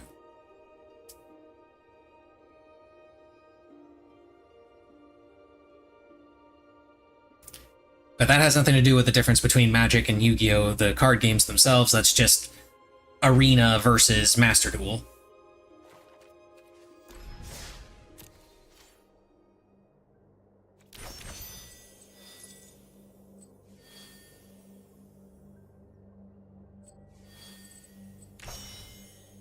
Enter 5 events. Well, where am I at? I'm at 9. I'm about to get 10, so I'm about to unlock another free pack. And if I wanted to buy packs, it would be here. Is there any benefit to buying more packs at once, aside from getting stuff like this?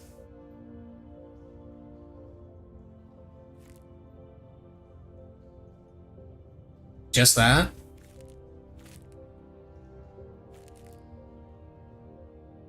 Look at that, I'm gonna buy some packs. And the mythic packs, I assume these just have a higher chance of having a mythic, or are they guaranteed to have a mythic?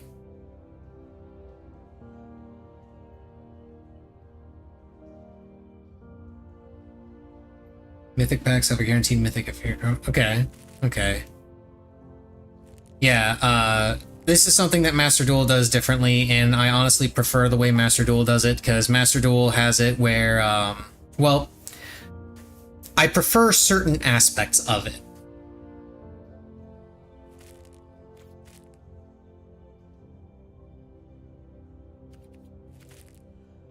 It does not say. It's just one mythic pack.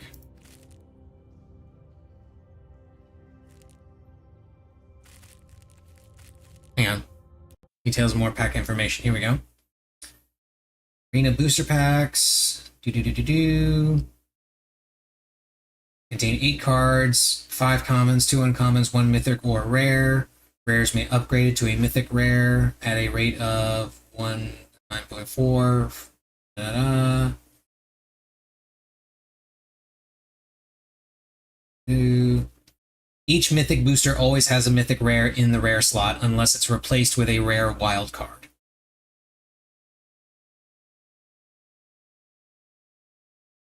Yeah. I clicked on the link down here.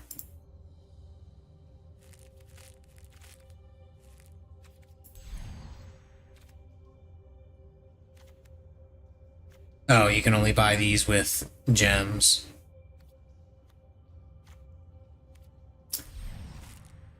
Okay, so yeah, this is something that I feel, this would be something I feel Magic Arena could actually improve upon by taking a couple cues from Master Duel. Because with how Master Duel does it, you can buy individual packs for 100 gems. And you can buy 10 packs for 1,000. Very simple. They've got a similar system here where it's just 1 pack is 1,000, 10 packs is 10,000, yada yada yada. Simple. However, Master Duel has it set up where if you buy 10 packs and you do not get an ultra rare, which would be the equivalent of a mythic, if you do not get an ultra rare in those 10 packs, the next time you pull 10 packs, and it is specifically 10 packs, the next time you pull 10 packs from from whatever you bought, you are guaranteed to have at least 1 ultra rare.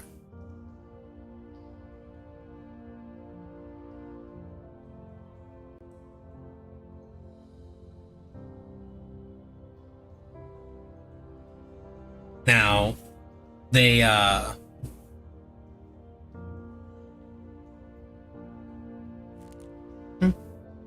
What, you mean this? I already know this is different sets. Yeah, I know. They get free shit. You also get oh, this right here. Yeah. Yeah, you also get free stuff for getting and for buying stuff. They do that with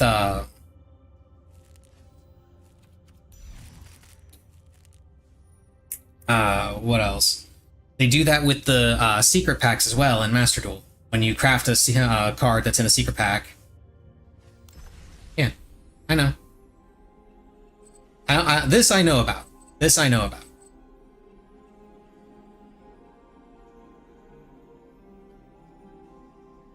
Yeah, this I am aware of. And trust me, I'm getting to that. I'm getting to that. Because I do like this crafting system more than I like the crafting system in Master Duel.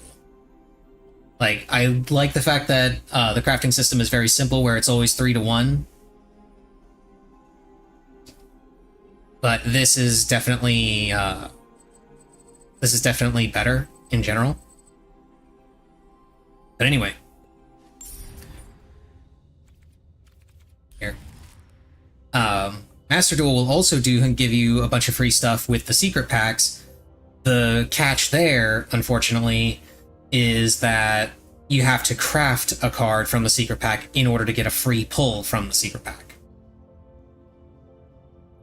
And you have to know which cards to craft to get, and you have to know which cards to craft in order to unlock a secret pack, which is pretty easy to figure out because they tell you which packs have, or which cards come in which packs, so you can figure it out from there. And there's also a big ass list on Master Duel Meta that has a whole bunch of super rares to craft that are both just good cards in general in some cases, or just simple cards that you can craft that unlock like 3 and 4 secret packs at a time.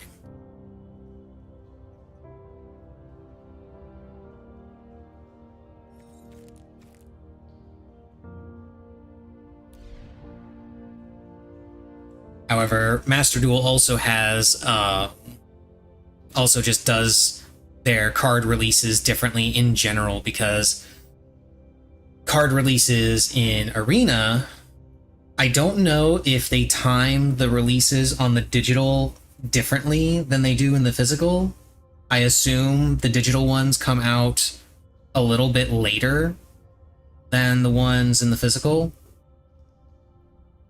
Like, I'm assuming these packs didn't have the same release date in Arena that they had IRL.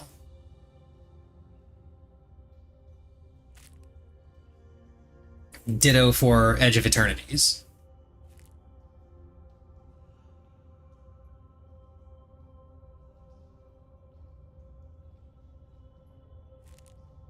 Oh, on release, not pre-release. Okay. So there's no pre-release, but the actual physical release is timed with Arena. Okay. That's actually pretty cool. I kind of wish Yu-Gi-Oh! Would do that. Because Yu-Gi-Oh! They effectively treat Master Duel as a third format for the game, where they will release cards in their own sets. They have a pre-release event that you can play, but you don't get to keep stuff. Well, that's cool. Is the pre-release event, like, free to enter, or do you gotta pay, like, gems or coins or whatever?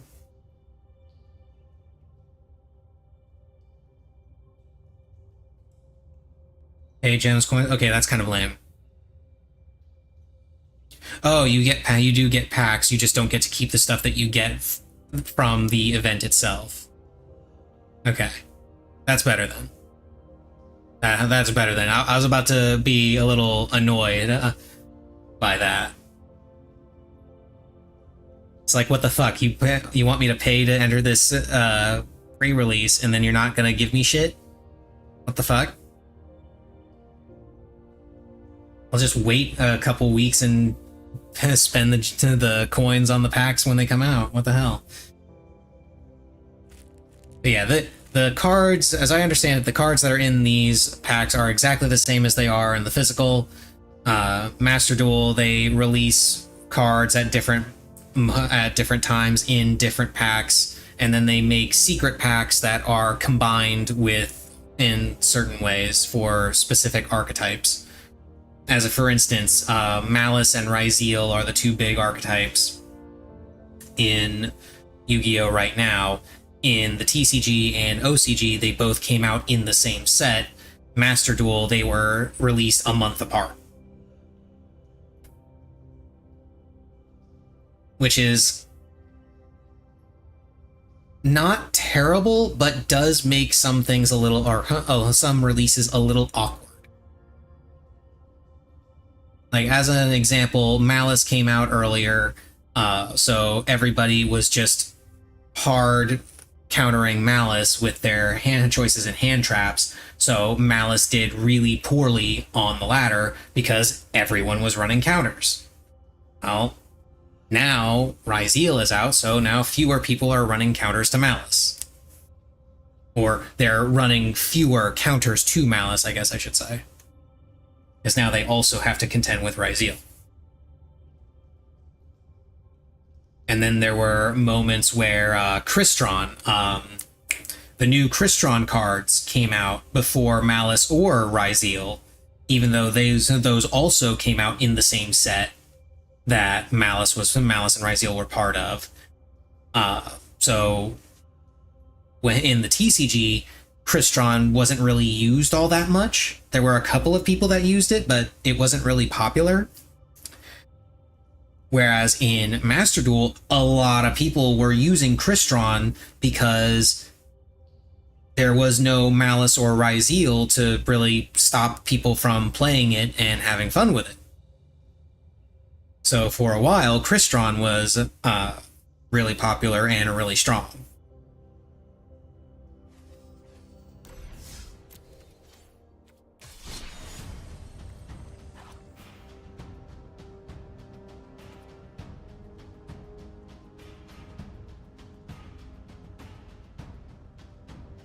Shouldn't this read 7 cards or fewer?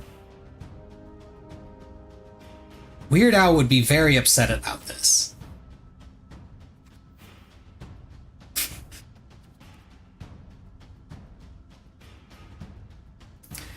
Okay, first rank game. Let's see how poorly this goes.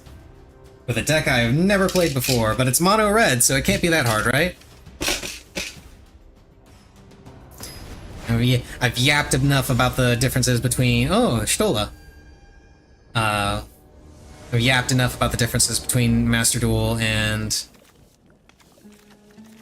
Arena. Okay, I gotta mulligan this because I don't... Wow, and I only have 1 mountain on this?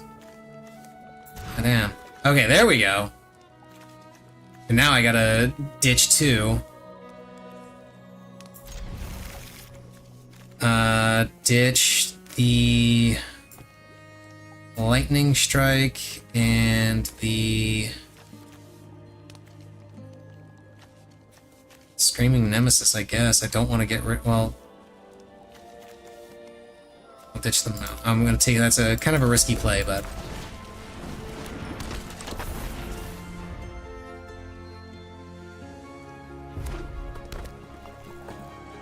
Is this guy also playing Red Deck Wins?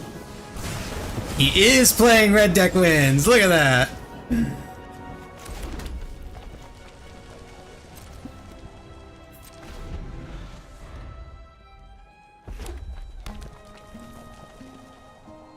And yes, I did get the fancy Final Fantasy. And yet he is in fact playing the same deck.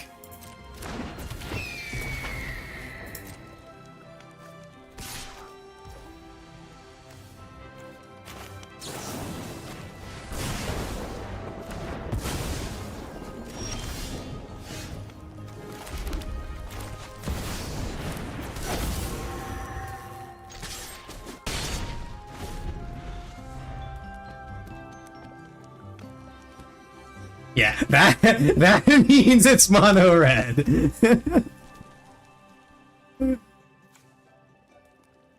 I actually got this card. This is one of the cards that I got IRL when I went to the pre-release. Wow, rude.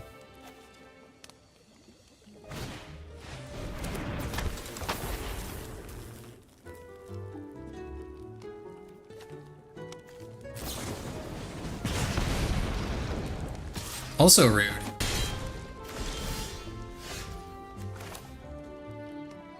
Haste Prowess.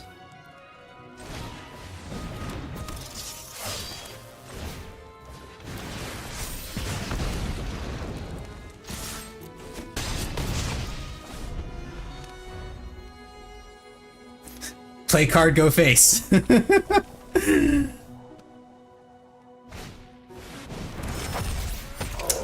Oh my goodness.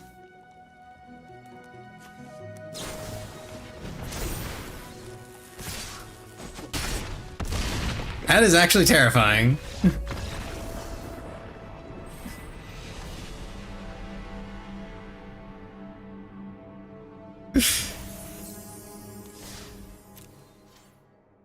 But hey, I got 1,000 coins because I played. Let's go get one from the store.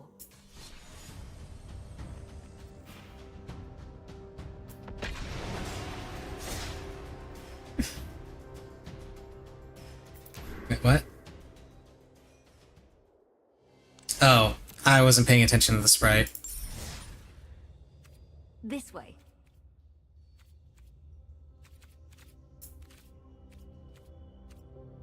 Yeah, I don't want to purchase any of these.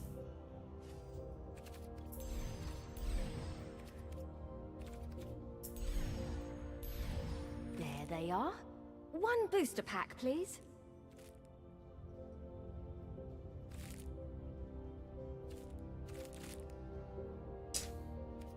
You know what? Can I buy the Final Fantasy one instead? There's 2 things to buy, packs or draft, fuck anything else. Yeah, basically. I mean, I was gonna save for the 10 packs, but fine, whatever, I'll buy a pack if it'll make the stupid sprite happy. I can't wait to find out what's inside. Open it! Yay, I got another wild card. Oh, Mythic next. Finish quests to earn more. Five's Hideaway. Suplex!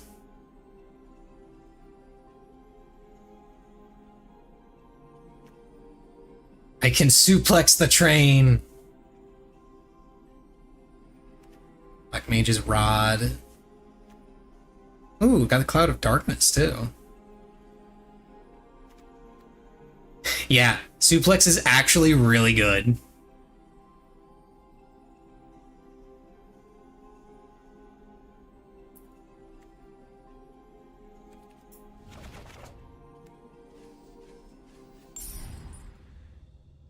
And now I've got one thing here to lead to a golden pack.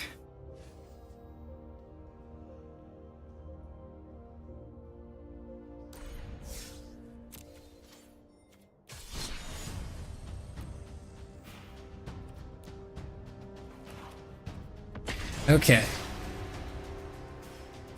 Let's go up against another mono red deck. Yeah, red deck wins.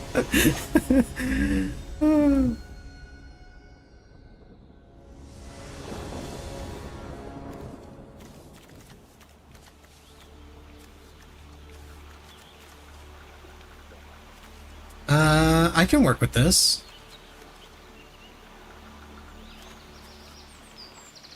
It's not, still not great, but I can work with it.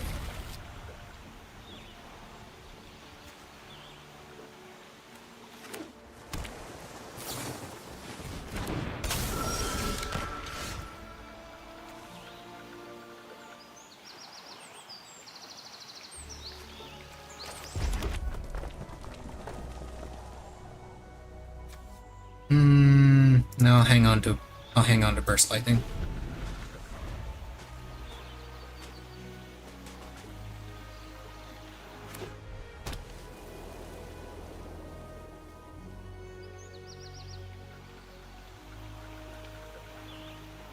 Using starter decks in ranked. I mean, the starter decks aren't terrible from what I saw. Some of them aren't great, but...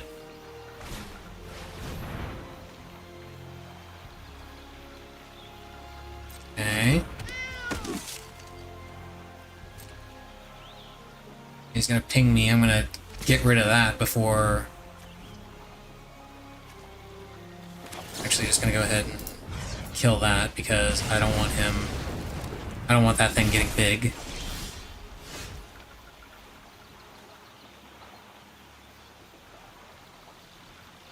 Just 3.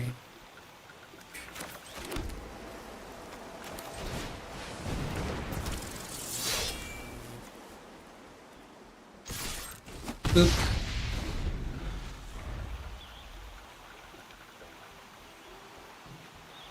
Yeah. 3 damage to each opponent.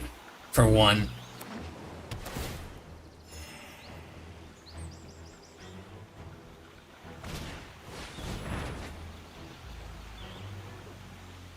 Okay, dude, if you were gonna play that, you probably should have gone through your combat first. Then you wouldn't have to discard.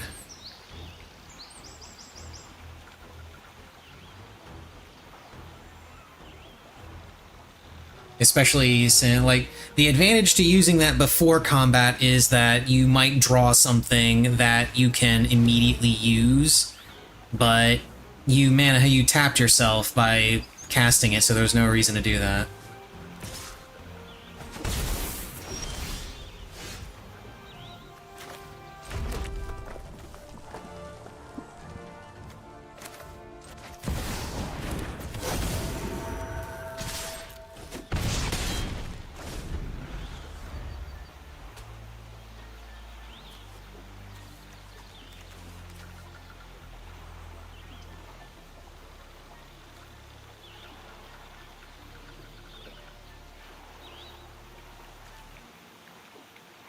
See, and this has prowess.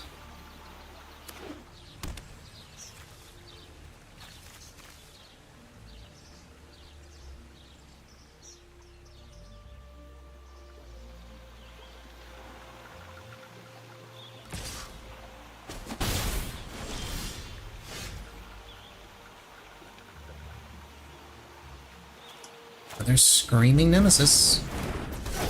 I'll play it.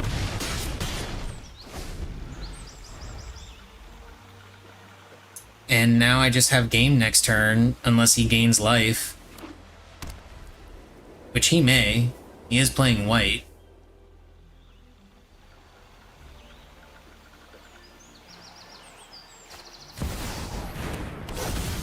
Okay.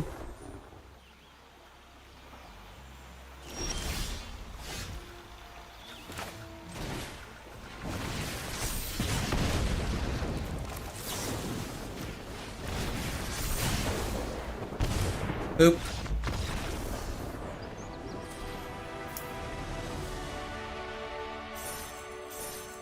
Yay!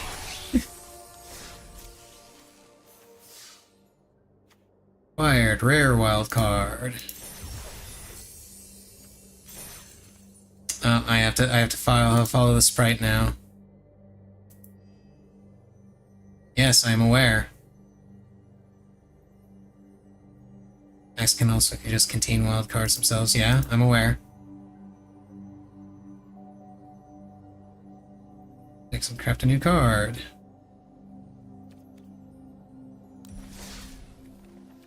Yeah, I'm not gonna do that.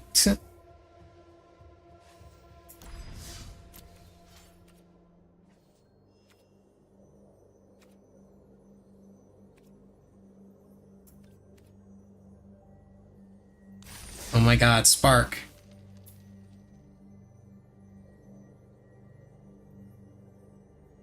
Spark, no, go away. Pushy fucking fairy.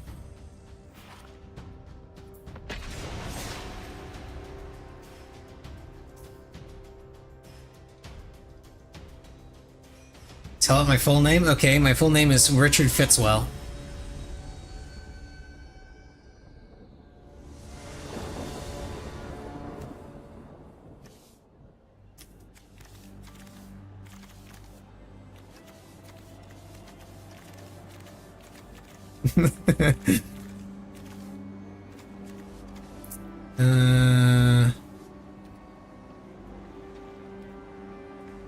I'll make it work. I'll make it work.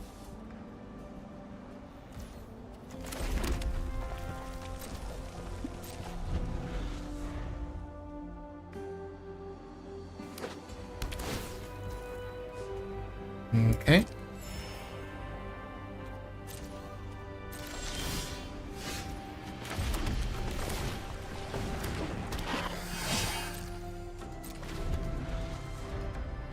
One lizard, steal 1 damage to target opponent. Go 1/1 target creature. You can only have opponent's lost turn only once you turn. Okay.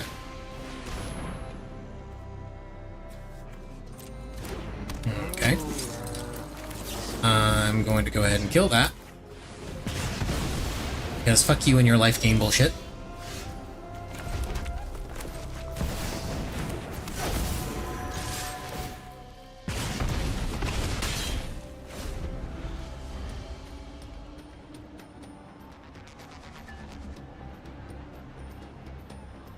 Play cards, go face.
Yeah, I was about to say, are you sure you want to do that? I mean, it doesn't matter, but he doesn't know that it doesn't matter.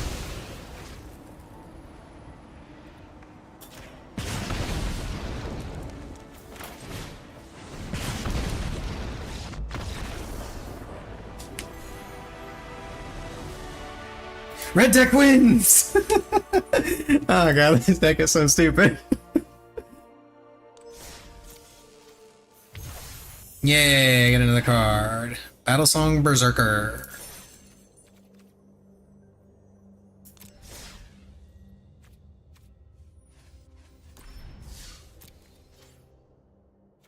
Oh my god. Spark, shut up! I know how to craft cards. I literally did it to make this stupid fucking deck that I'm playing. I have the achievement for crafting cards, even. Yeah, I'll keep this.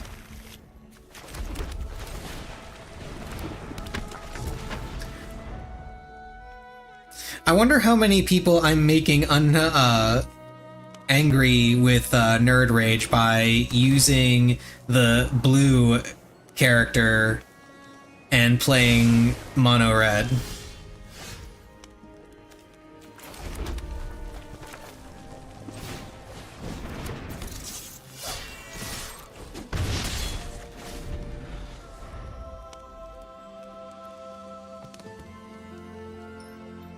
No one, I don't know. This is the internet. They get unreasonably angry at the stupidest thing, so they could be a little miffed. It is possible.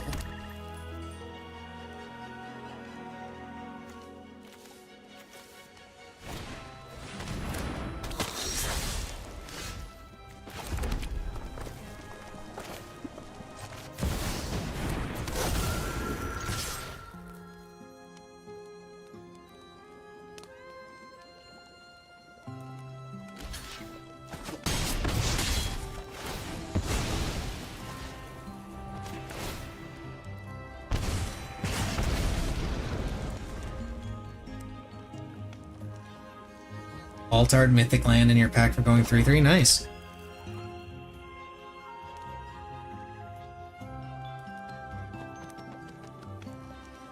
I do like that the boards in Arena are more varied. instead of the board being like a cosmetic that you have, you just get a random board each time.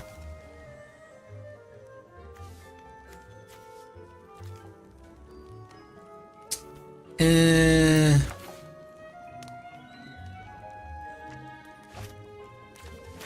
feel like he's gonna block anyway, so I'm just gonna go ahead and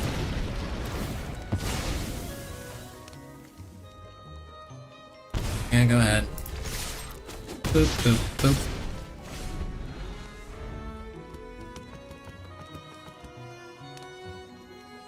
I probably shouldn't have done that. I will not be surprised if that actually cost me the game somehow. Believe they're always random? Yeah, I'm fairly confident that they are always random. The only thing that I prefer about, yeah, you can't gain life, dude. This thing is here.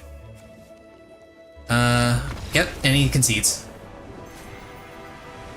Yeah. So red deck wins, just fucking smack them.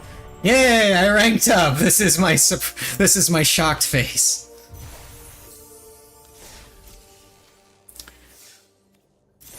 Yeah, I got jump-in tokens.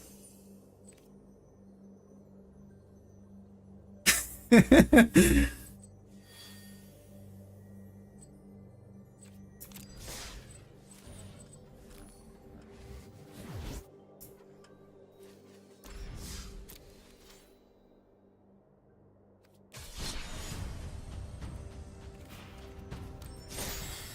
to see you again.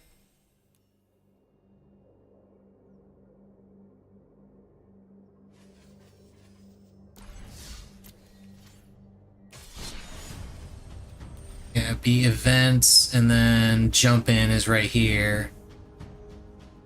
Oh my god, Spark, go away! What's this? Jump into... Oh, this is the Final Fantasy jump in.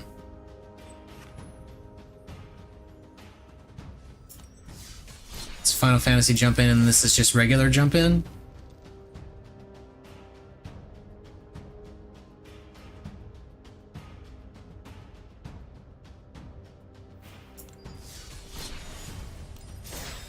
Good to see you again. Why is this oh, formats. Yeah.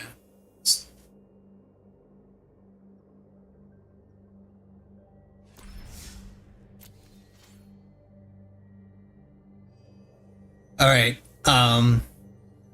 Wizards, we gotta have a talk. I get that you really want people to do the tutorial. You need to tone it back a bit. Okay, you need to, like...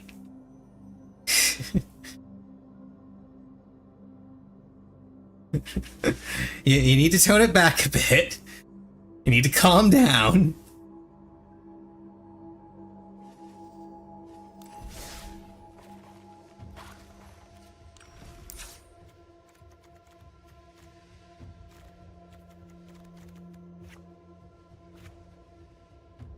Oh, that's not what I wanted to do. Crap. This card changes. There we go.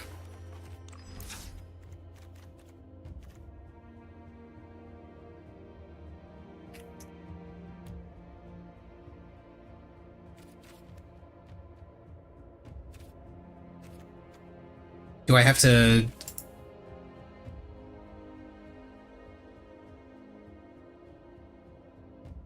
No, I was trying to... Oh, because I don't have the, That's why.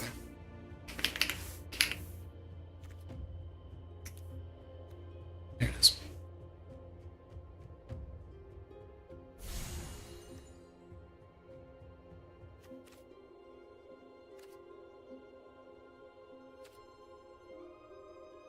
Yeah, the interface is a little less wonky on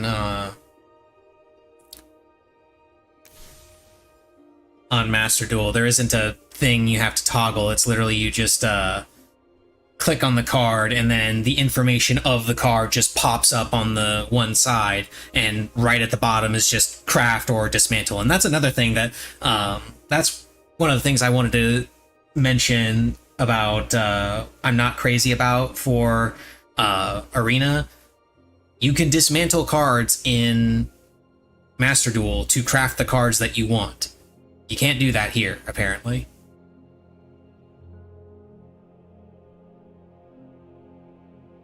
Yeah, that was my assumption as well, as they're kind of mimicking Hearthstone here.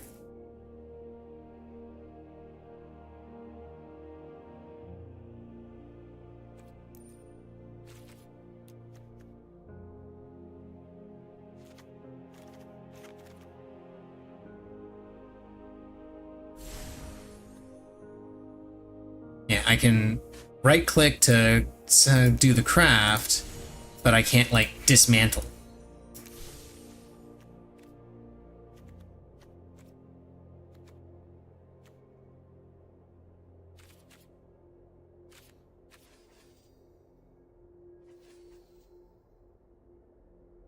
Now, granted, Master Duel's system isn't perfect because there's a whole shitload of stuff that you can't dismantle. Some of it makes sense. A lot of it doesn't.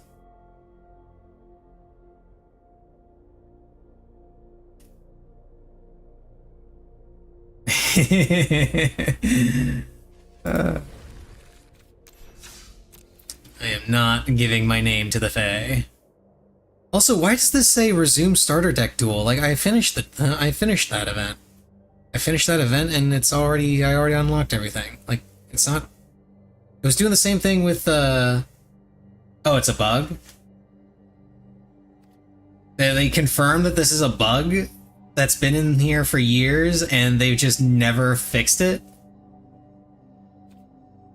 Because it makes sense why this, says resume.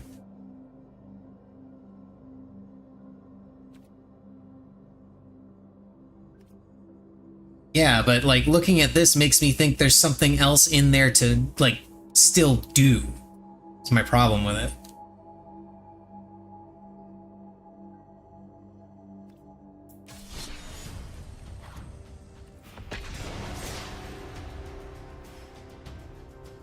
And they just choose to do nothing about it. That's great.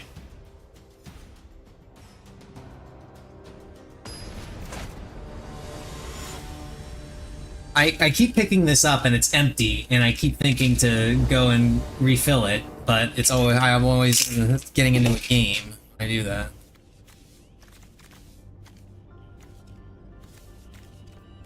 I can keep these.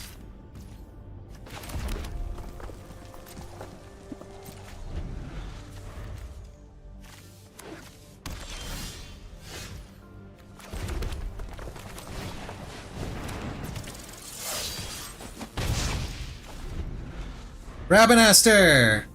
I actually got this in my pre-release at on the Final Fantasy pre-release. I also got Dragoon Lance, although I didn't play it. Do I want to just kill that?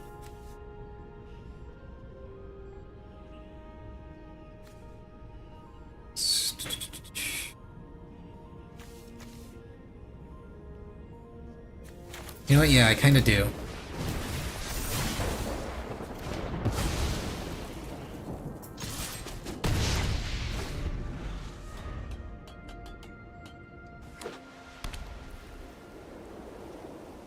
It's complained about probably once a month on Reddit and the forums. Yeah, I don't believe. Wow, Fate of the Suncrist. Rude.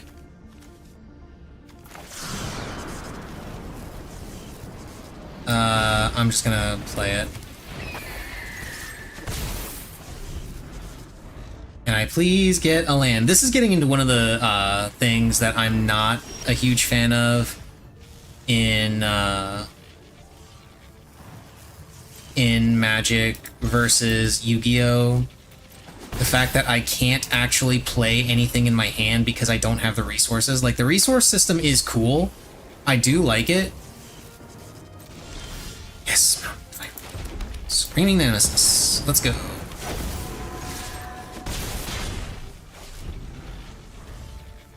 And now I just kill him next turn.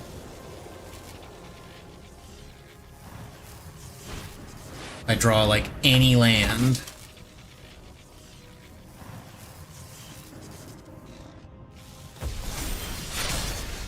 He's just dead.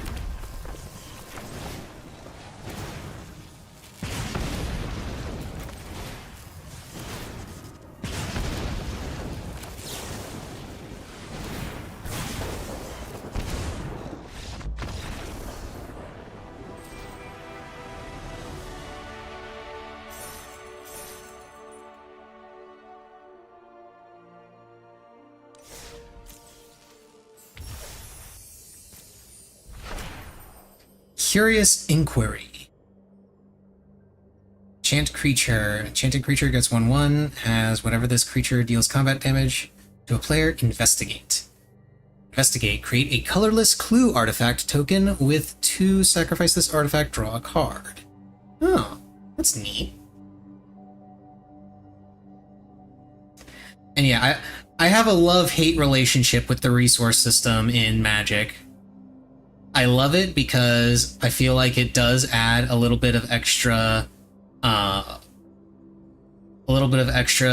thought to deck building, and it makes it like more interesting to see the number of cards your opponent has in your hand, compare that to the number of lands they have on the field, and kind of work out what they could possibly have access to and what they could generally play.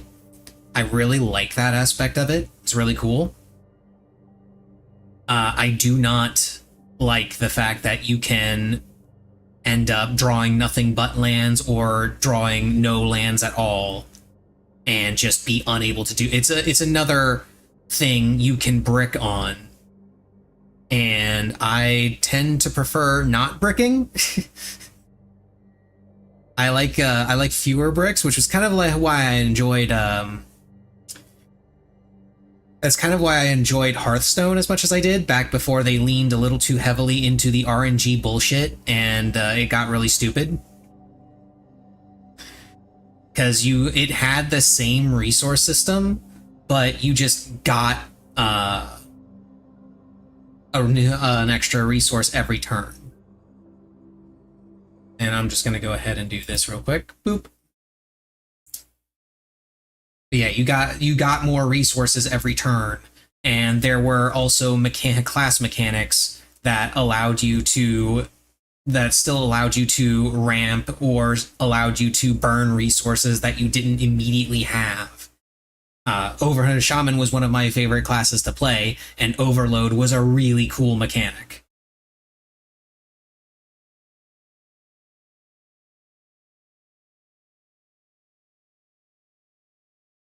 Now, on the flip side of this, I like the fact that they have the mulligan rule in Magic. Yu-Gi-Oh! Needs a mulligan rule. It really does. Some kind of mulligan rule. I don't know that they would be able to make it work the exact same way, because you draw fewer cards in your starting hand.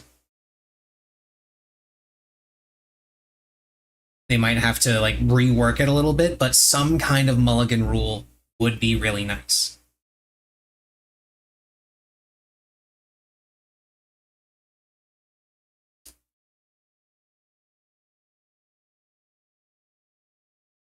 Reveal cards from the top of your library until you reveal a land. This artifact deals damage equal to the number of non-land cards revealed this way to any target. If the revealed land card was a mountain, this artifact deals double that damage instead. Put the revealed cards on the bottom of your library in any order. If you reveal no land cards, Goblin Charbelcher deals damage equal to the number of cards revealed. Then you may order your library as you like. That's disgusting.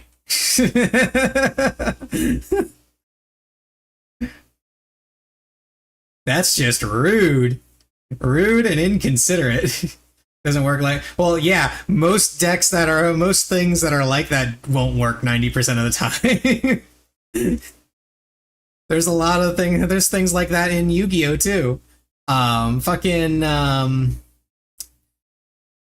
uh, look up Empty Jar OTK sometime if you don't know what that is.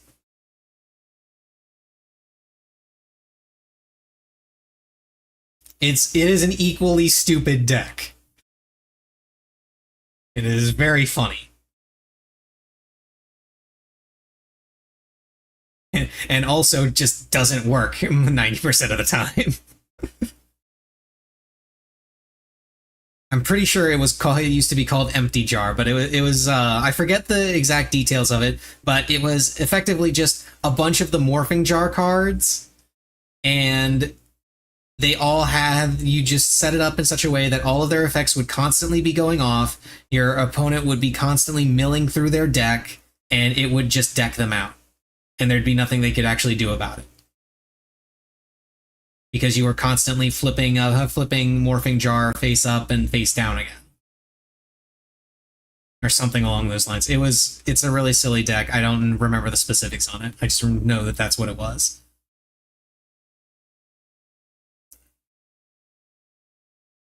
You found it? Yeah. It's pretty fucking dumb.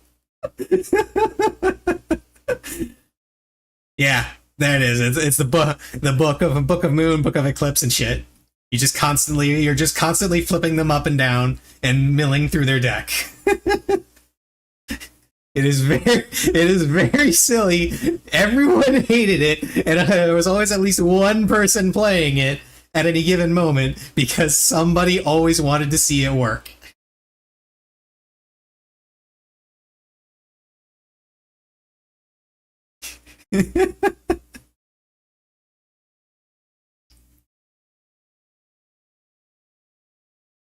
I believe that was when they finally started limiting more of the jar cards.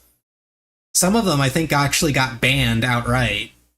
Although I think they came back recently. I'd have to look at the ban list. I'm pretty sure you can do it in Master Duel. Not 100% sure, but I think you can do it in Master Duel.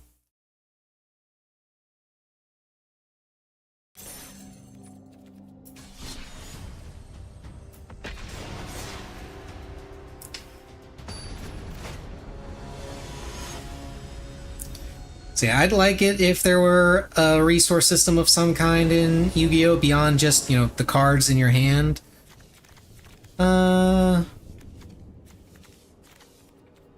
This is fine. Once again, not perfect, but it works.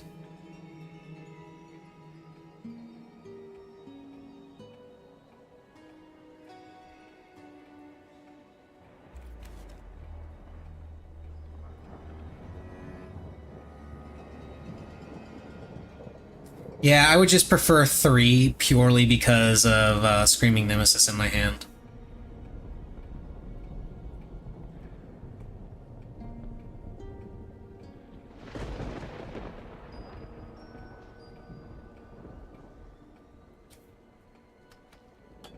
I kind of wish that I like these boards, and oh, there's a neat little thing. Okay, so there are some stuff like that. Okay.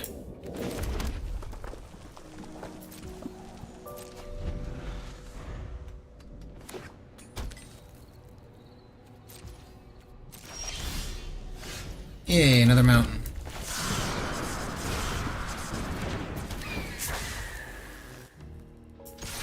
Yeah, I was looking for that constantly in some of the other ones, but most of them just don't have anything. This one seems to have some stuff.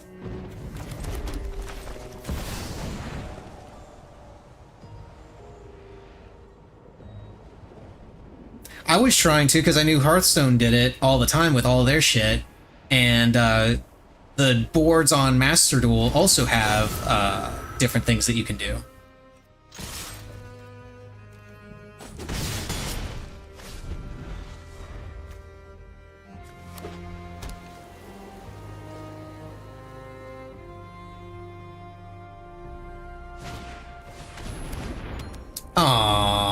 Rude.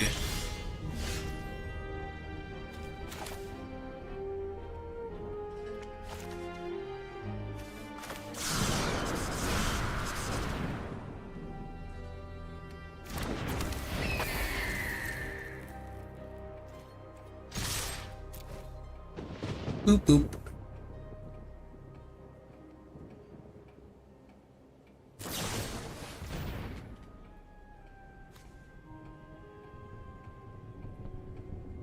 Focus fire deals X damage to target attacking or blocking creature where X is 2 plus... Okay, so it's 2 damage. Okay.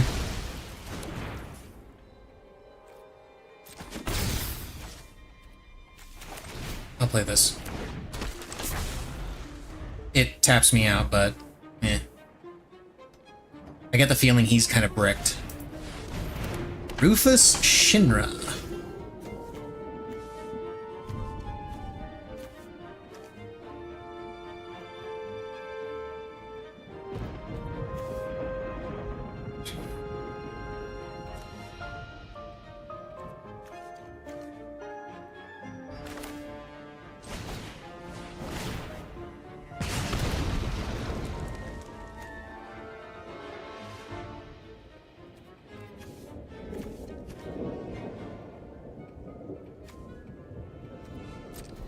That will attack, go.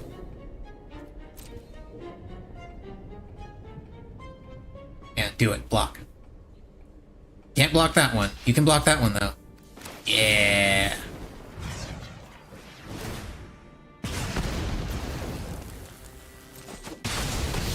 Aha.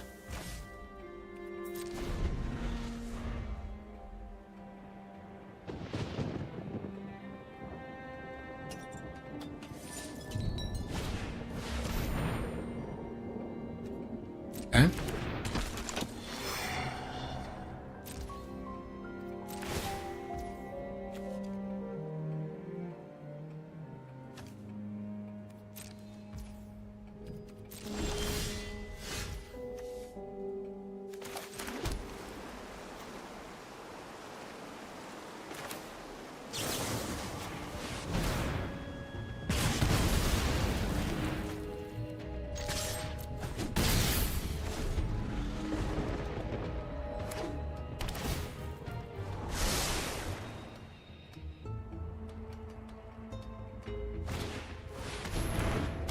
Okay, he doesn't have any kind of flyer, so he just loses.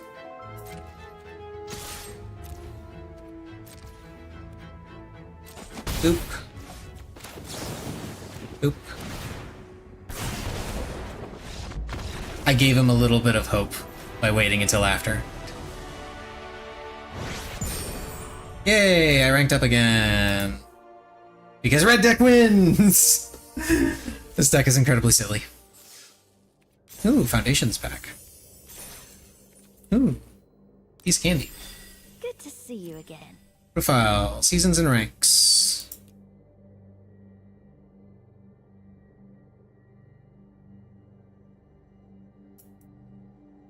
Two ranks, constructed and limited. All constructed and ranked constructed events will impact your singular constructed rank. Likewise,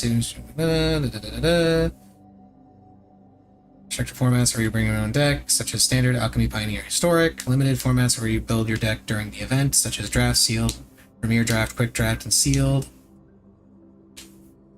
Back to your limited rating, while traditional draft does not. Yada yada yada, blah blah blah. Reset at the end of each month. Yeah, so that works the same way. As part of this, you can earn rewards based on how you finish. Rewards will begin in for both ranks, and you can select your rank to find out exactly how much you are able to earn. Okay. Let's open this pack. What do you got for me? Solemn Simulacrum.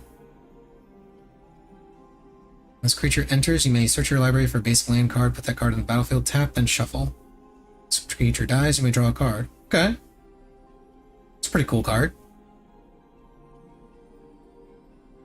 Ironically slaps in non-standard. Yeah, it sounds like it's a good card. Like, it give you from searches for a land. It's a 2/2 for 4, but it searches for a land and draws you a card when it dies.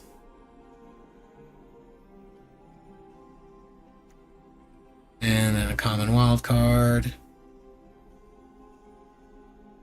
Yeah, see this I gotta say I'm not a huge fan of. Like, instead of getting a wild card, opening a wild card from a pack, I'd prefer to just open up a card from the pack and like be able to dismantle it for a wild card.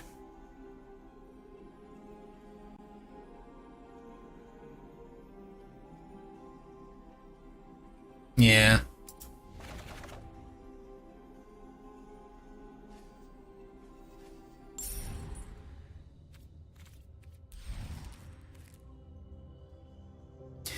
Now, as I understand it, the way their releases work, next year they'll be coming out with a new set, and when that set comes out, these sets, I think, will rotate out or something like that. I don't know. It's really weird how they describe it in all of their... It's like the 4 oldest sets are the ones that rotate out. So, like, what, all of these will rotate out next year? When whatever set comes out next year?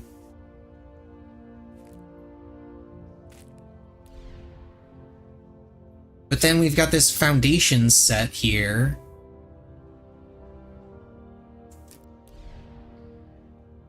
And Duskmourn is also standard legal, apparently. It's just Pioneer Masters that's not standard legal for whatever reason.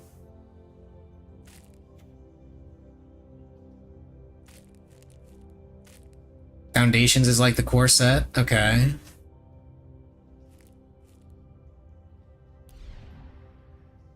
Duskmourn House 4, Bloomborough. Okay, this one can't be played. These ones can't be played.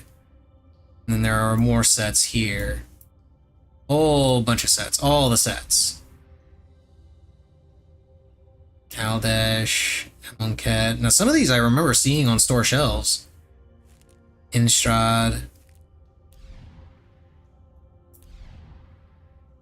Tarkir. Hey, 2019 core set.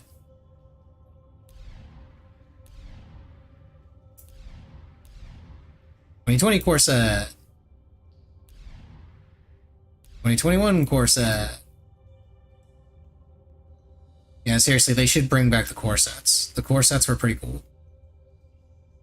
I liked the core sets.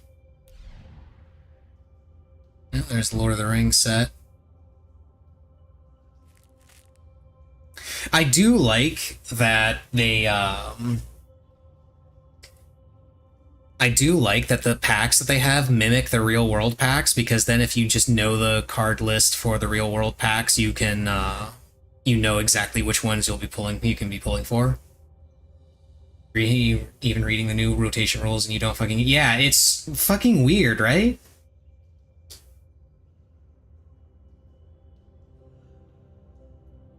It's something like, if I remember right, it's supposed to be something like whenever a new set comes out, the 4 oldest sets rotate out.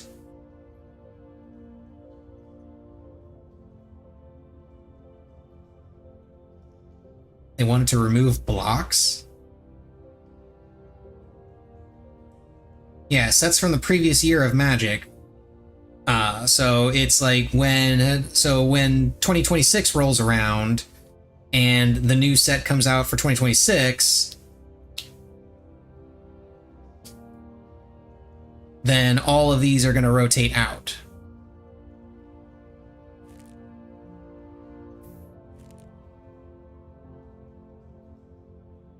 Three sets, singleton set like a core set, and then 3 sets in a block.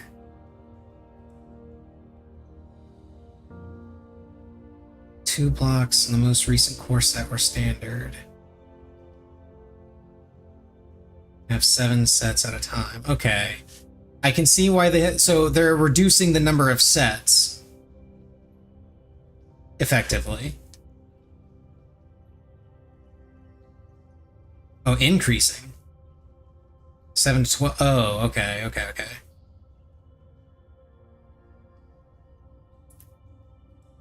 This is so fucking weird.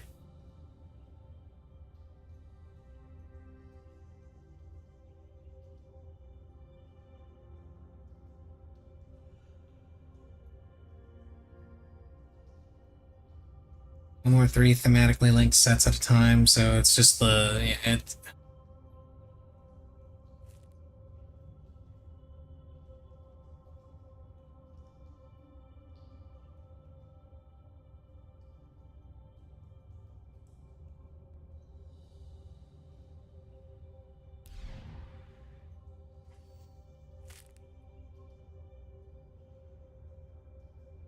all of this is to say they really need to bring back the core set. Like, I'm listening to all of this, and really the only thing I'm taking away is they need to bring back the core sets. Simplify this shit.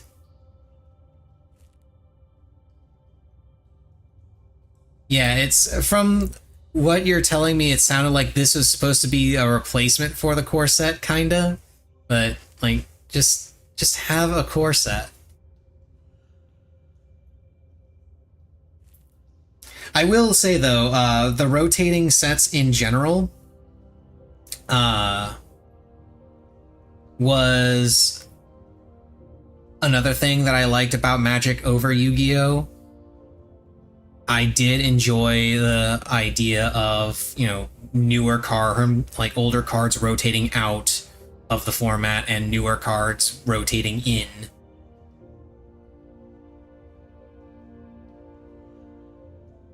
That is something I think Yu-Gi-Oh! Could definitely benefit from. Unfortunately, they've kind of designed themselves into a corner with how they've put in hand traps and such. But honestly, they could get around that if they started doing set rotations. Oh yeah, I know. And that's what I'm saying, is they should have a format where yeah, isn't Alchemy also its own format where more sets are legal?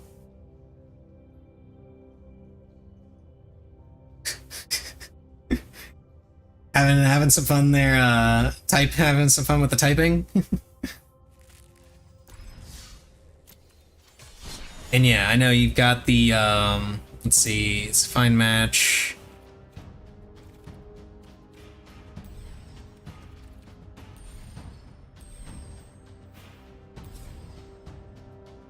Oh, it doesn't list it here.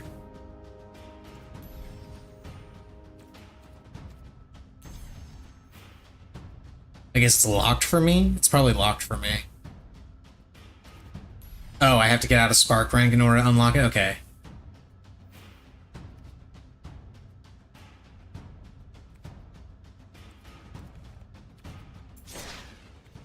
Well, not going to be getting out of it tonight, because I'm going to go ahead and call this a successful first stream of Magic.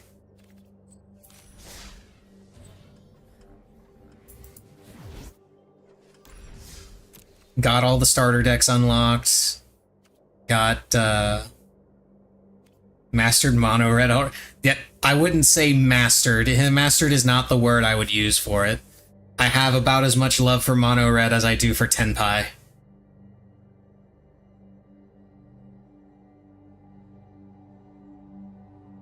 The difference is people don't scoop the moment they see one card being played. Like they do with Tenpai.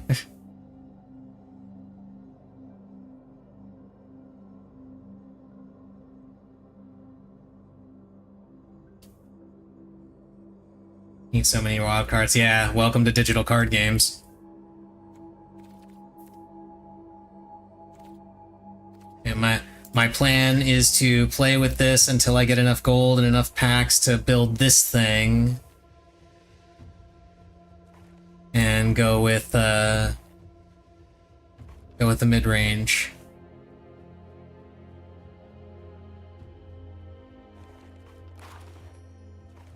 Either that or I'll make Cruel Landfall my own. Like, but Dimir mid-range is... I feel like Dimir and Izzet are just more my speed. Because I do have an appreciation for control and mid-range decks, so...